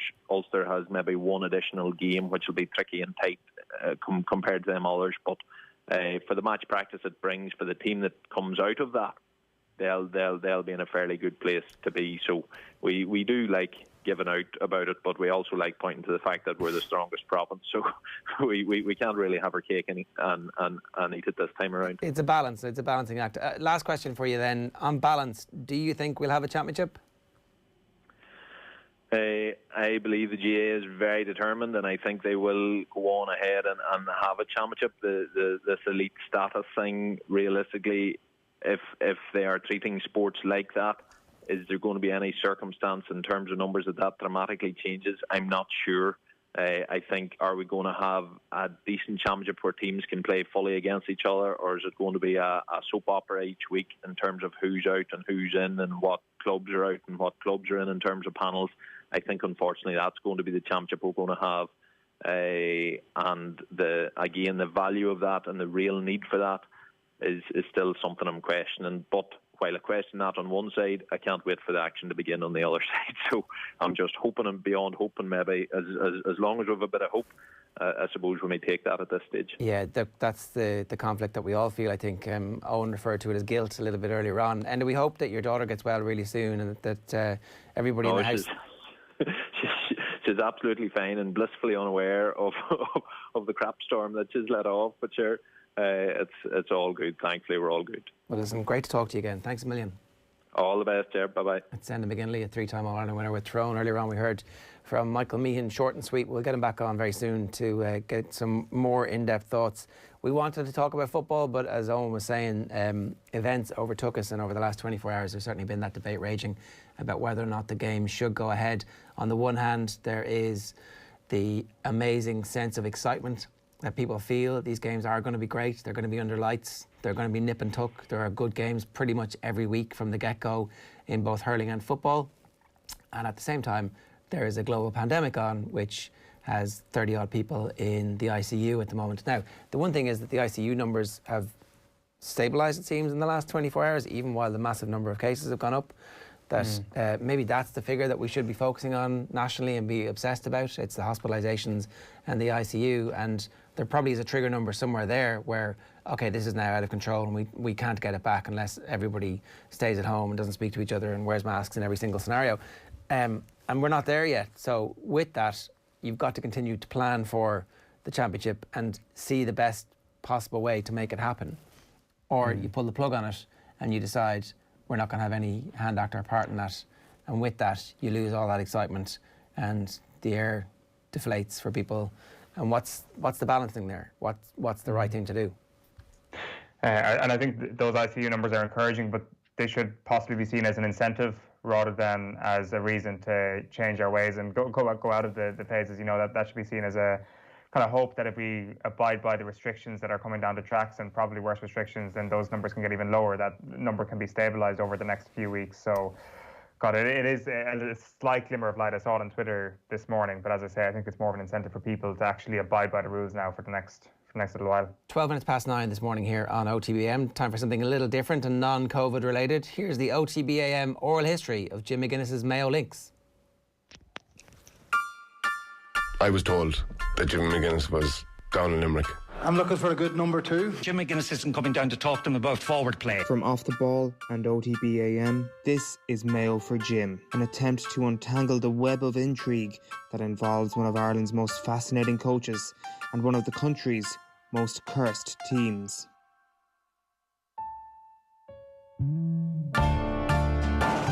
For the last year, I've spent every working day trying to figure out where Jim McGuinness has been, while Mayo have been trying to win the All-Ireland.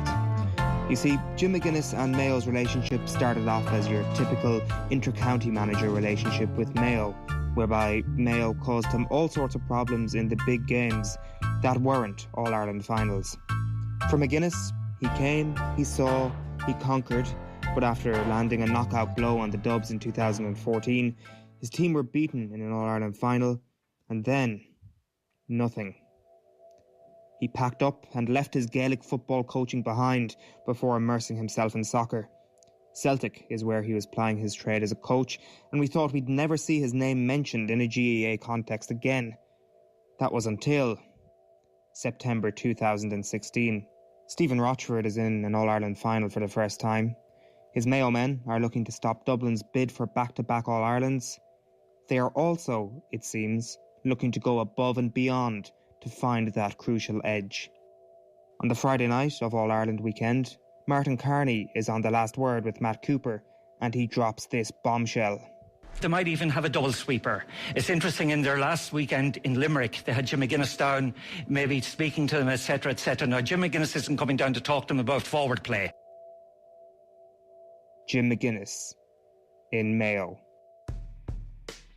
The excitement goes into overdrive that night, and the next day on Off the Ball, they have a maniacal Mayo fan on air, rejoicing in the news that Sam is surely now destined to go west. Mayo have been building a defensive structure which puts bodies behind the ball. Yeah, and they've got the master in, if rumours are to be believed. Tell us about this. Word on the street is Jim McGuinness has been down with the Mayo side over the past couple of weeks, giving them a little bit of advice. Now, I saw John Fogarty from the Examiner saying that the Mayo camp have been denying this over the last while, but Martin Carney was on a rival broadcaster last night and said, yeah, Jim McGuinness was down there. Let's fast forward to later in that very same show. David Brady, Aaron Kernan and Eamon McGee are part of our studio panel this afternoon. Good afternoon to you. Good afternoon, George. It's all coming together nicely. In just the spiritual sense, as opposed to the tactical and team, or a bit of everything? Bit of everything. As I was saying, Jim McGuinness wasn't down coaching the forwards in Limerick the week before last. Now, it's funny that you've used that line, because apparently that's exactly what Martin Carney said on the radio last night. Yeah. Oh, you were there when he said it? I was sitting beside him. All right, okay. So you're just stealing it from him. I was wondering, is this the official line coming from Mayo? It's like, now listen, he wasn't down coaching the forwards. No. What was he doing? He spent around three different sessions. Over a couple of days? Well, over the day and a half, yeah, okay. 3 days.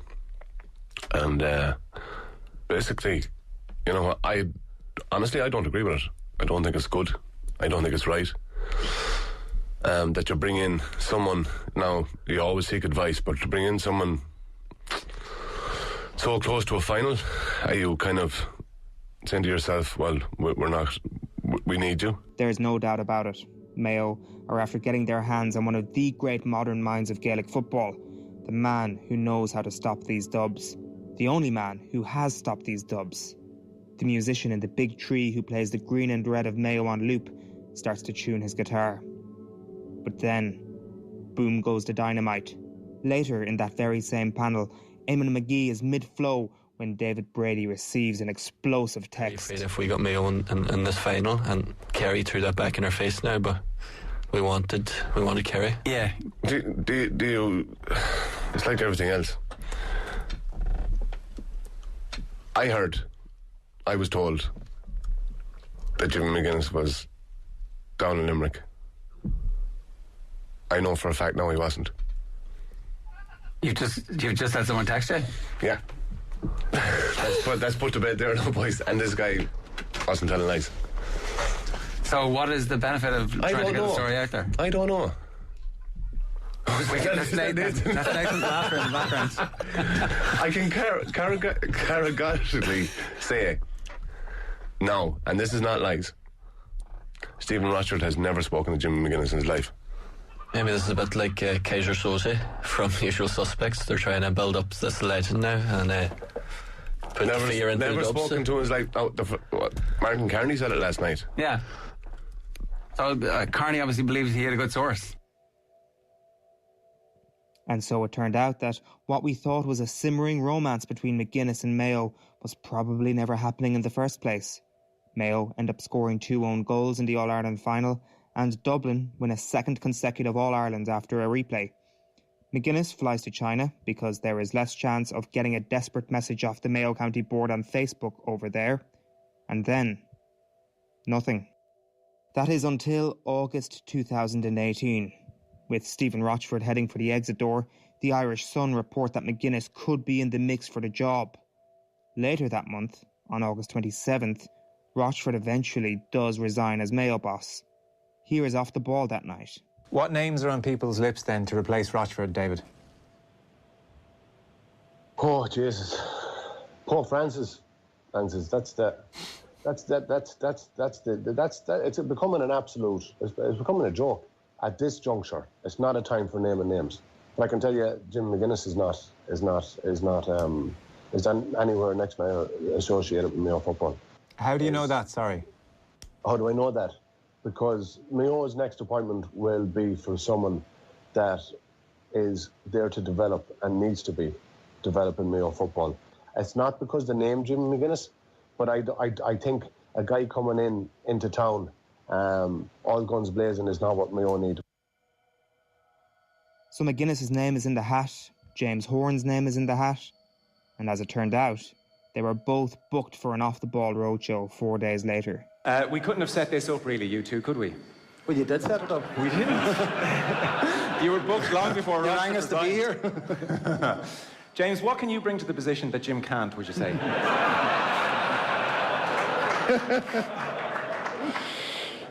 Are you interested in potentially getting back into GAA, or is it still football, soccer? No, I'm not. No, not at the moment. Definitely not. Definitely not. No. Once again, like the All-Ireland weekend of 2016, Jim McGuinness got Mayo hearts fluttering, but he didn't get involved.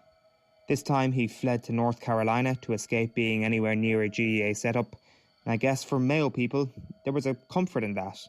Jim McGuinness had had his day in Gaelic games. If he was glancing flirtatiously at a county, well, at least it was Mayo. He wouldn't be coming back anytime soon.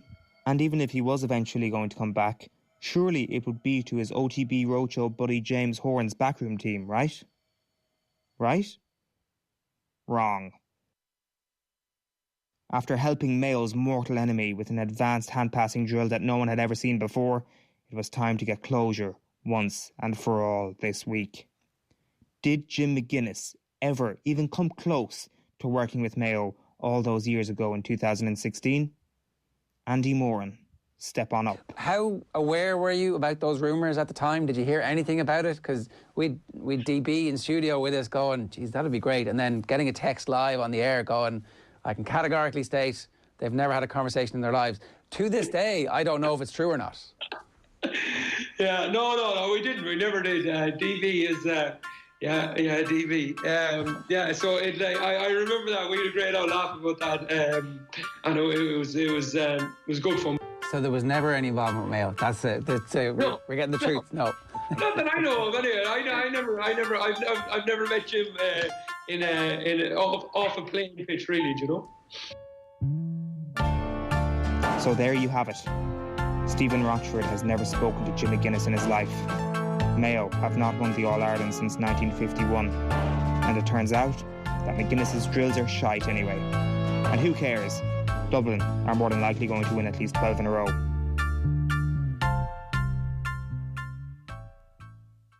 OTB AM. This is OTB Sports Radio. Friend of the pod? Peter Lorry almost set me back 2 years and then 1 15-minute lesson. That's all I want to say about that. He doesn't take advice very well, Gary. Peter couldn't teach a dog how to bark. I can vouch for that. OTB Sports Golf Weekly with Now TV, live every Thursday afternoon on OTB Sports Radio. Tune in 24/7 on the OTB Sports app. Into sports. 20 yards out, Ursa shoot, don't shoot! Oh, what a goal for Fabinho! Wow! Then get into the all-new OTB Sports app. I think when he apologises to me, I probably will say hello to him, yeah. No. Videos, sports news, live scores, interviews. If Fabregas is going to come up to me in the street and give me some of the mouth that he would have given me on a football pitch, what do we get a slap? Plus, exclusive content on the OTB Podcast Network. The biggest names in sports. Ready when you are. Search OTB Sports on your app store and download it now. OTB AM. With Gillette, we don't just play the game, we change it. Gillette, made of what matters. 23 minutes past 9 this morning here on OTB AM. If you want to get involved in our competition, now is the time. Expert Electrical have given us a brilliant prize, €200 voucher for their shiny new website, which is expert.ie, and all you have to do is identify our mystery voice. Who's this? I've worked tirelessly every single day for 5 years. I'm one of them lads who, you know, I'm one of the first in and last out every single day. That's kind of my secret. You know, I always think hard work gets you the rewards. So it's definitely a Cork man. It's somebody who the English commentators have had difficulty pronouncing his surname. I've worked tirelessly every single day for 5 years. I'm one of them lads who, you know, I'm one of the first in and last out every single day. That's kind of my secret. You know, I always think hard work gets you the rewards. Should we be asking, who is that, or how is that? You can enter this morning on WhatsApp only. 0879 180 180 is the number. Expert Electrical are Ireland's largest electrical retailer. They've 67 stores nationwide, and they've just launched their new look website, expert.ie, a huge range of electrical products just in time for Christmas. Washing machines, cookers, TVs, laptops, and much more. And they've given us a €200 voucher for expert.ie to give away. But you've got to enter before 10 o'clock this morning. We're going to be giving it away in about half an hour's time. So you can only enter on WhatsApp 0879 180 180. Find details of your local Expert Electrical store or shop online at expert.ie. It's time for the papers. OTB AM. So it's not John Egan, by the way. Robbie Keane could help coach Ireland struggling forward. That's Richard Dunn speaking in the aftermath of the game last night. And there's been reports of a positive test for COVID in the Wexford senior hurling camp. Vinnie Perth is identifying where Ireland can improve after the Finland defeat. And apparently the Fermanagh-Clare game is due to go ahead, according to the CCCC. So we'll see exactly what happens with that. Let's bring you through the papers very quickly here. The Racing Post, Kavanagh sends warning as racing gets funding boost. So HRI received an increase in their funding in the budget. The back page of the Herald, Kenny, we will grow. I mean, yeah, definitely some positivity around it. And Jason Sherlock's been doing the rounds. No crowd can be a benefit for Mayo. So less fear for Mayo, I think, for that one. Championship fears for Davy as Wexford gets COVID test. Buckley injury blow for Cats. Brian Cody is sweating on the fitness of Killian Buckley. So all these injuries now, if you're out for a short period of time, you might be out for the whole championship. Kenny, Ireland youngsters have character to bounce back. That's a picture of Aaron Connolly, who was devastated last night after not squaring the ball for Darrell Horgan in his post-match interview. He said he should have done that. He was selfish. Down and drought. So it is a goal drought for Ireland. Kenny has shown that O'Neill's opinions on Ireland were nonsense, so Eamon Dunphy is behind Stephen Kenny and using it as an opportunity to kick Martin O'Neill. Hapless Harry is Dane for. England were beaten by Denmark last night. And the Sun, the back page here is, I can't believe that we haven't scored. Stephen puzzled by goal drought. Deal dead, big picture KO, as even Cop and Man U signed against. So that big picture plan is dead. The rest of the headlines are exactly the same. It's that sinking feeling is the Herald. Is the Mirror. It's not good enough is the back page of the Mail. England leaves their heads is the Times. It's is it a red card for Maguire and James both sent off as they were beaten last night. Things haven't really gone very well for Harry Maguire since he's joined Manchester United for 80 million. Maybe you've got to be careful what you wish for sometimes. That's him being sent off there on the back page of the Guardian. And Liverpool and United have climbed down on reform after the outcry. Same from the stuff from the Telegraph. And final two for me here. Troubled week prolongs battle for Ireland's football soul. There you go. Everybody seems to be adopting this whole conversation that we started about it being a battle for the soul of Ireland's football, Irish football. And it definitely would say that battle has not been won, and the old school are growing. They're like they're reforming like the Terminator 2. The little droplets are all finding each other out and morphing into Terminator again. Connolly, my selfish moment cost Ireland. That was his interview with Sky in the aftermath of the game. Very forthright, very straightforward. Connolly calls one on himself following another defeat. Very mature as well, you'd have to say. Goal drought drags on as Finland repeat the dose in Helsinki. We'll be hugging over Zoom when Ireland finally do score. Yes, having 8,000 at the game last night was an interesting experience. Yeah, it was really... I didn't think it would have as much of an impact on me as it did, but it was kind of... I don't know, it was nostalgic, wasn't it? It was like really warm and fuzzy, even the sarcastic cheers.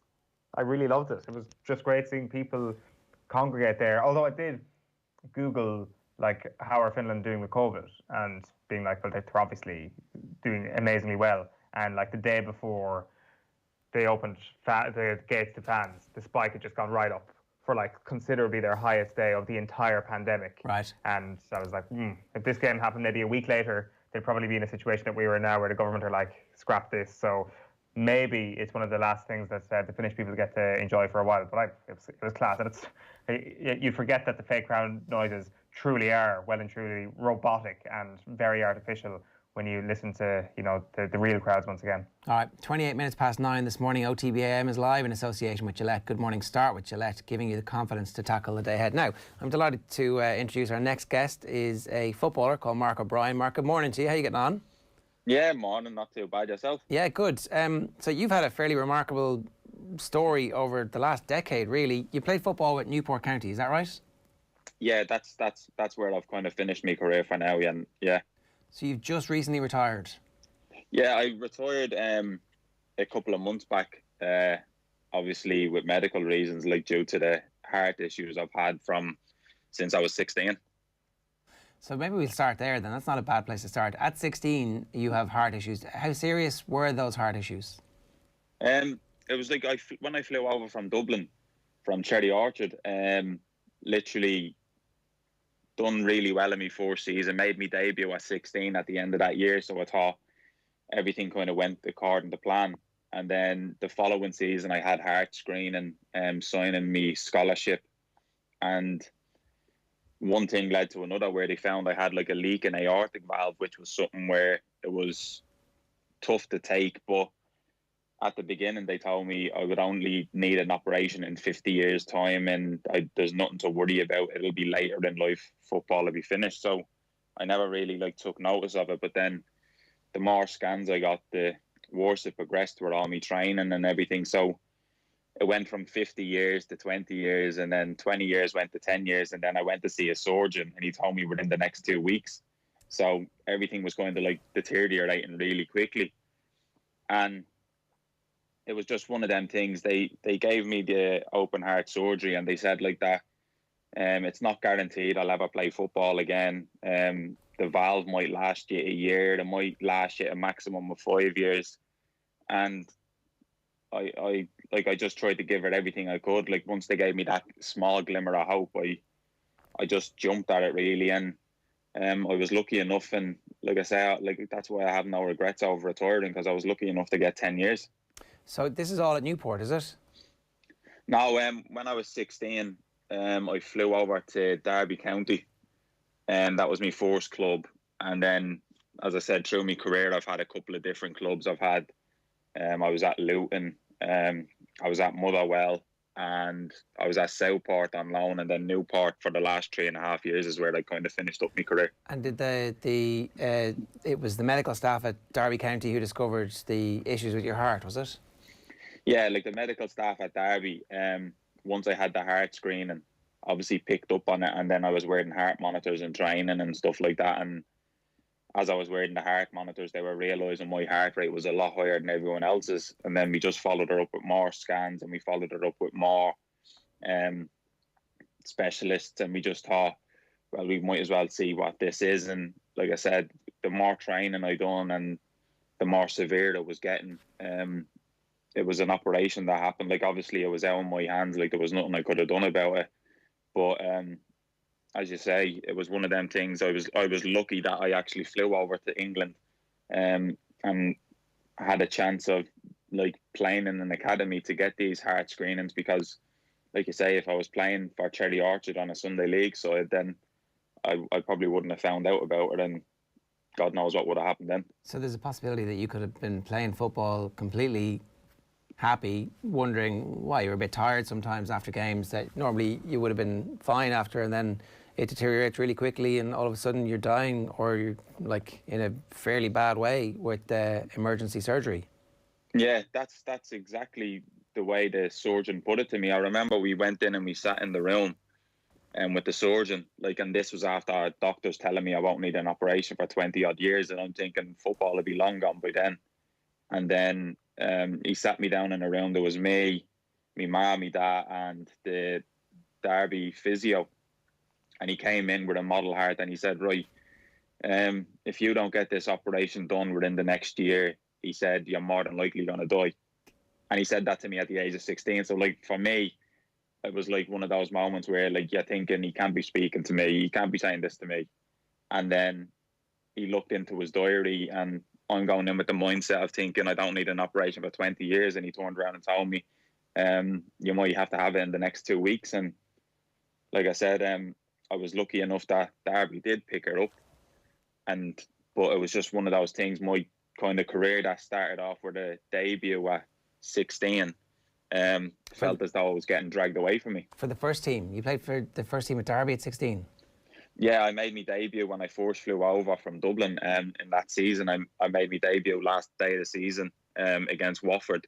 I played like a half an hour. So I made my debut before I had the first heart operation, which kind of gave me a taste of this is what I want to do, which probably gave me the drive to get back fit from the first heart operation. But also it felt like it was from one high to the worst low you could have of making me debut, thinking the following season was going to be a progression and get back in and do really well. And I had doctors telling me it was probably never going to happen, and you could give it your best shot, but don't be disappointed if you can't get back fit for professional football. How much of that fortnight between sitting in the doctor's office and seeing him explain what the aortic valve actually does to a 16-year-old, how much of those 2 weeks do you remember, and what were they like? I just remember when I had the meeting, like, because I was so young and naive, and that probably played in my favour, that the only questions I asked the surgeon was, can I play football? Like, that was the only thing that I've ever wanted to do, like moving away from Dublin, was, can I play football? So it was the only question I asked him. And he was kind of reassured in a way, saying, well, yeah, you can play football, but I'm not sure if you get back to a professional standard. You can give it a go. It's not guaranteed. So I kind of always had that glimmer of hope in me to think, well, maybe I do have that opportunity to play professionally. He told me I probably can, so I'll give it my best shot. And then for those 2 weeks, Derby let me go home to Dublin for 2 weeks with like my family, friends and everybody. And for those 2 weeks, try and take my mind off it. But the closer was getting to it and the closer everything was getting to the operation, I just remember, like, it was just in my head thinking, right, I wish it was next week. I just want to get it out of the way. I just want to get myself over and done with. I just want this to be finished. I want to try and get back training. And like I say, being like 16 and young and naive, all I thought was, right, it's an operation to get myself back playing football. I didn't think of how severe it was, really. And so it obviously was a success, and you do get back playing football, but how does that process actually work? What's that like to go through at 16 when your dreams are so high, like sky high at this stage? Obviously, you're dreaming of playing for Ireland, you know, you're dreaming of representing Ireland in international tournaments. You obviously are amongst the best at your age group if you're getting straight into the Derby team, and they rate you very highly. In the aftermath of the surgery, what's going through your mind at that point? After the surgery, I remember, like, I had a couple of the Irish lads in Derby at the time came up to visit me in hospital, and like Jeff Hendrick was one of them. And I remember we were sitting there talking, and they were like trying to reassure me, and they were saying, "Oh, everything will be fine. Like, you'll be grand. You'll get yourself back to normal, and everything will be all right." And then once they left, knowing that they were leaving to go back down into training and to go back, I remember I just broke into tears, and like, I was sitting there thinking, like, why did this have to happen to me? Why can't I be the one going to train? Why can't I do this? And it was like, it was tough to take at first, but when I got sent home to Dublin, the operation was in October, so I went home for October, November and the Christmas. And I remember, like, I had Nigel Clough phone me up, and he was making sure I was doing me walking and making sure I was doing things properly. And like I said, once I flew back in January to Derby, they started working with me straight away. Like, I was going out for like slow jogs. I was slowly building myself back up, and I was lucky enough then that I had the operation in October, and I was back playing in the youth team. And I was back playing in the youth team by April, which was a quick enough turnaround, which not many people thought that would have happened. But like I said, I had that kind of drive in me to say, right, the hospital have given me a chance. I'm okay now. My valve is fine. I'm just going to like try and train and work as hard as I can to get back to some sort of fitness and see if it works out. And the more that I was training and playing, the better I was feeling. And then that last day of the season, the first team played Cardiff at home, and I made the bench for the first team at the end of that season that I had the heart operation. That's unbelievable. Yeah, like it sounds like one of these stories that doesn't seem so real, but the more people I've spoken to about this story, like I've only ever seen it as this is the life I've lived. Like I've never seen it as a story to try and tell or speak about. I've only ever just lived this. So me speaking about this is me just like speaking about what I actually been through. So it does seem a bit crazy at times when I do think back at things, but also, like I said, I've had like great memories in football, like growing up through all the young Ireland ages. Like I had those dreams of wanting to represent my country. I've seen like my mates that I've played with along in the Ireland youth systems, like the likes of Johnny Egan and Matt Doherty and Jeff Hendrick and all people like that, Robbie Brady. And I see all them playing, and I always thought to myself, do you know what? Like I've played in all the same age groups as them. If they can do it, I want to do it. I want to be able to do it. And like I said, it's been unfortunate with circumstances on my end, but also I look at them and I just think like I couldn't be prouder that I see like mates go on and do so great for their country and obviously club level as well. Can I just ask you about, like, this might seem callous, but how were you actually playing when you came back? Like, what quality did you feel you were at? Like, were you close to what you were before the surgery? Was it almost seamless, the recovery? No, it wasn't seamless. Like, when I got back, I remember, like, I was going into training and, like, I was still trying to be myself, but I knew, like, my fitness wasn't there. So, like, when I'd be joining in pre-seasons, I'd be at the back of every last run. So that was always kind of in my own head thinking, right, I'm still not fit. I'm still nowhere near fitness. But then I don't know what it was. Like I said, it's probably being 16. Once I went into playing a game, like I think my first game back was we played Man United, like under 18s in the youth system, and we played them away, and that was my very first game back, and that was around April time. And the minute I just went into a 90 minutes, I forgot everything about my heart, and I went back into the mode of, right, I'm going to throw myself in front of this. I'm going to win headers. I'm going to make tackles. And it's only after the game you start thinking of everything again. So, like, football for such a long time now has been such a distraction for me that I never realised how much of a distraction it was for me to help me recover and do things properly. And like I said, it seemed seamless once I started playing football again, but the whole build-up and the fitness side of things was very hard to go through, and it was basically starting from scratch again. You had to learn how to walk a long distance before you start jogging. You had to learn how to jog a long distance before you started sprints, and I had to go back into a gym and try and build myself back up. Like, you lose so much weight, and like you say, it's something that takes a lot out of you. But I had good people around me, and I had the Derby physio, Neil Sullivan at the time, was perfect with me. Like I couldn't fault anything, and then, like you say, when you have the support of your family and your friends and everyone back home, you just get this like hunger inside you that if like I felt as though I had that small glimmer of playing again, and I just thought, well, you know what, I'm going to take it with both hands, and all I can do is see what happens, and thankfully it worked out. What year did you have the surgery? I think I had the surgery, I think it was 2009 or 10. Right. It was about 10, 11 years ago.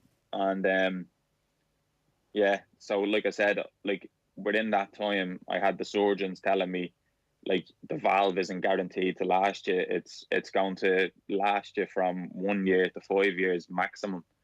So I just thought, like, each year I would get a heart scan. So like each year after that, I would get a routine heart scan, and then whatever came from that heart scan would tell me if I was able to play the following season or not. So I had that for 10 years straight.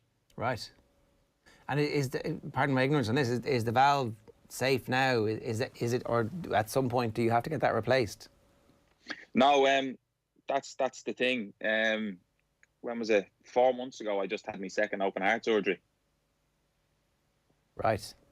So that's the reason I had to retire, because the valve after 10 years stopped. Well, wasn't that it stopped working?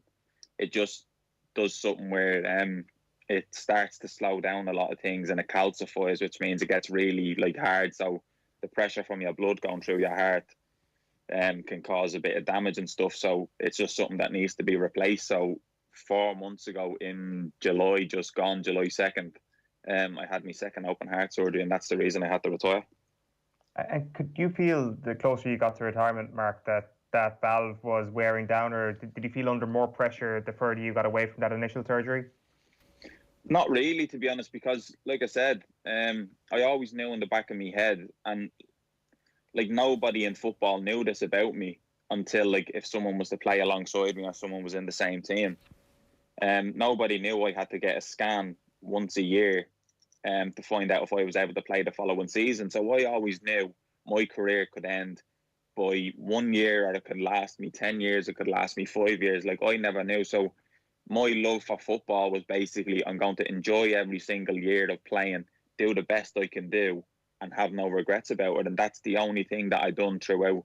And like I said, I was lucky enough to get the 10 years rather than having the 5 years that the hospital expected from me. And like you say, the longer it does go on, the more it kind of does dwell on you to think, right, it's been about 7 years now, this valve is going to be close. And then it'll go 8 years, 9 years, and you're thinking this valve is going to be close. So like I said, to get 10 years out of it, I was lucky enough. And it's something where you don't feel yourself getting more tired, and you don't feel yourself getting anything. It's just because you start understanding what feels right and what doesn't feel right. I remember we went into lockdown in March just gone, and I was going out cycling every single day, and then one night I just felt like a strange palpitation in my chest. So I found our club doctor, and as I spoke with him, I just asked him, I'm feeling this strange palpitation in my chest, I can't lay on my left hand side. And he was like, all right, well then, we said, we'll just get you scanned to make sure everything's all right. And then that one scan in March confirmed that my valve is leaking again, that I have to retire, and I needed an operation. So like you say, it's something that you don't know when it's going to happen, but when it does, it needs to get sorted, because it's one of them things that it deteriorates quicker, well, a lot more quicker than you think. How did it feel to get that news then, that this would be something that would end your playing career? It was at the time when I kind of knew, I obviously got upset, and I was didn't know what to do. But also, when you know you have major surgery coming, not playing kind of takes a back seat. So it's more not playing has hit me after the operation.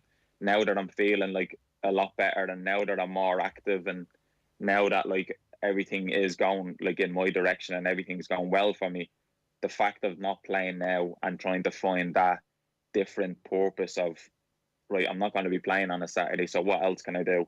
I'm not going to train every day, so what else can I do? And it has been difficult. I've had some panic attacks along the way, and I've had a lot of ups and downs where there's days I don't want to leave the apartment. And like I said, this pandemic doesn't help. Obviously, after going through an operation, and then you have a pandemic, and everything was just hitting me at once. And I remember I was just getting panic attacks that I never had before, and it was a scary time the last couple of months. But now I've found myself back in a routine. The club, Newport and themselves, have helped me massively. Our club doctor, Daniel Vaughan, I don't think without him reassured me and helping me, I would have been in a lot more of a difficult place mentally, because all the little twinges and feels, and should I be feeling this and should I feel that, I had him reassuring me constantly. And like I said, he became a massive part of everything that has gone on. And I've been lucky enough to have someone like him. But then also, like you say, the club have helped me massively. Like, I go in and look at the analysis.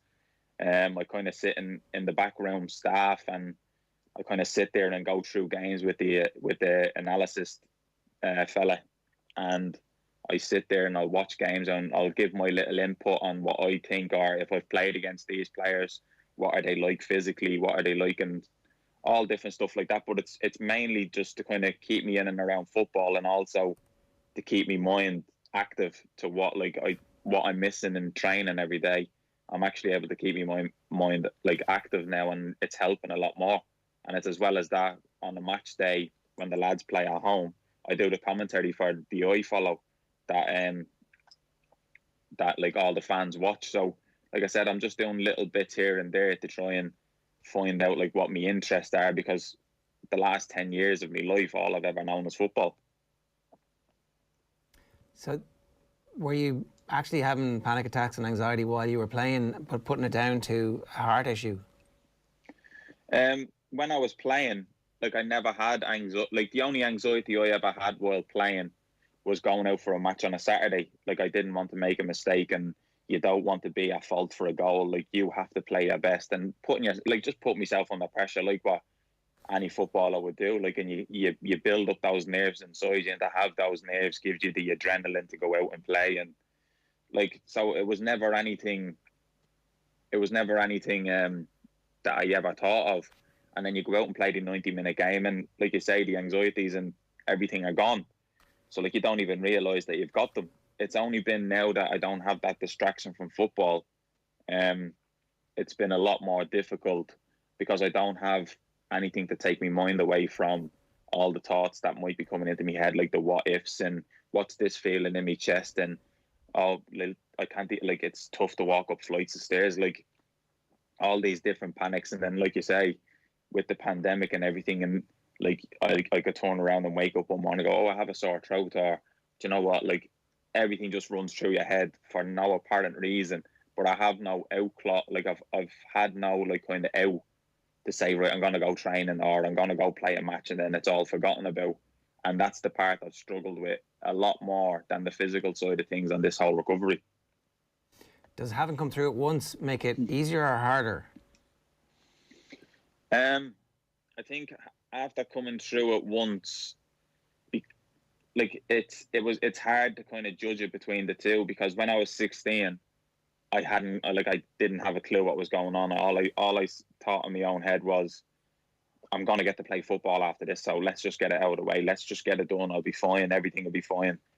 So going through at that time, I felt as that was probably a lot more easier than what it is this time, because I'm a lot more aware of everything, and you understand what the doctors say to you. You understand the whole severity of it. You understand the ups and downs, like, and all these other different little things that at 16 would just go over my head. I was understanding everything. And obviously, with this virus that's going around, I wasn't able to have family in the hospital, and I wasn't able to have anybody in the hospital to visit me. Like, I spent 4 or 5 weeks in the hospital all by myself. So when the doctors have to tell you news, they're telling you directly to your face. Whereas when I was 16, they had to tell me family everything. They didn't tell me anything because I wouldn't understand. But now when they tell you everything, and you're understanding so many more things, and like you say, it's more of the older I got and the more you do understand what's happening to you, the scarier it got, rather than when I was 16, all I wanted to do was play football. You obviously took the decision to speak out, not just about your retirement from football, but about the mental health aspects of this as well recently. What has that experience been like? Have you felt a little bit unburdened? Have you felt support? Has it been anxiety-inducing in and of itself? Like, were you anxious before doing this morning?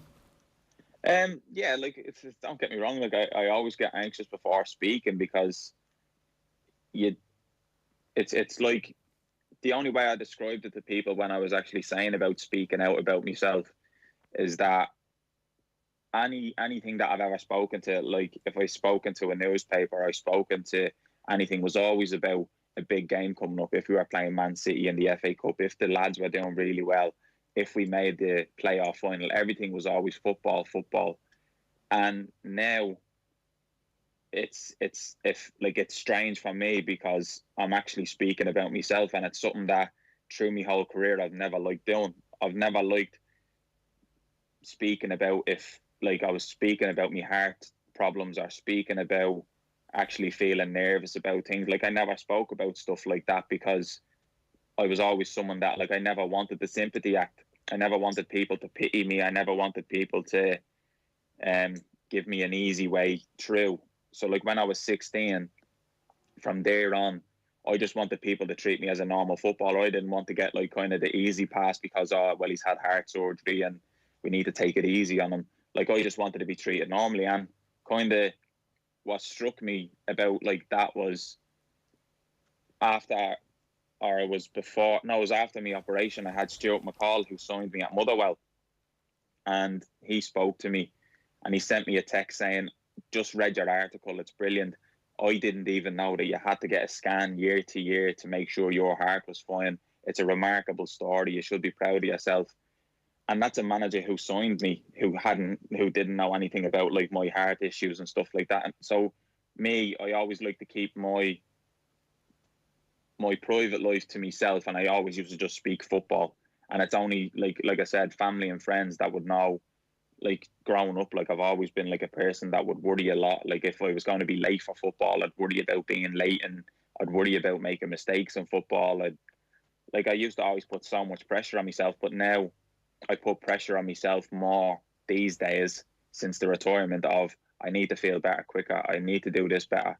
I need to get myself in a routine. I need to do this. And like I said, it's a substitute for what I was like when I played football to what I am now. And as you say, it's speaking out has helped because I've had a lot of people speak to me, and I've had the club who have helped me out massively. And as you say, I've spoken with friends back home in Dublin, and then they're telling me, oh, well, I used to have that a couple of years back. And to realise that your own friends that you've probably known your whole life and you never realised they had panic attacks. And then the minute I'd speak out about mine, he finds it safer to speak to me now because he's gone through the same thing. And it goes to show that the minute I did speak out, I didn't realise the amount of people that do suffer out there that don't want to speak. So then that's why I thought, well, do you know what? If I'm in a position where I actually can get my version out, and somebody who doesn't like talking or doesn't like speaking out can see that it's not just them who are going through it, an ex-professional footballer has gone through it, or somebody who they might look up to has gone through it. I've always been up there and willing to help anybody because, like I said, I've never experienced it before. And if people are going through this on a weekly basis, a daily basis, like I say, I'd speak out about anything because, like I said, it's the way I've lived. And speaking about myself and the way I lived is something that I do find a bit difficult, but I would do that if that meant to help actually help another person along the way. I think it will. What else for you personally, Mark? You mentioned routine there. Is that one of the things? Obviously, your communication and stuff is so important, but I'm sure there's plenty of people who would appreciate whatever helped for you during this lockdown, considering it was so accentuated for you personally. Yeah, like you say, it is just one of them things. During this lockdown and the way things have gone, I've had so much support from people, and I've had so many people try and help me out. Even till this day, I still get loads of people help me out. And it was kind of heartwarming to me that when the news came out of me retiring, I had a lot of people message me, and I had lads message me that I've never met before in my life, but I've only played against them on a pitch in 90 minutes.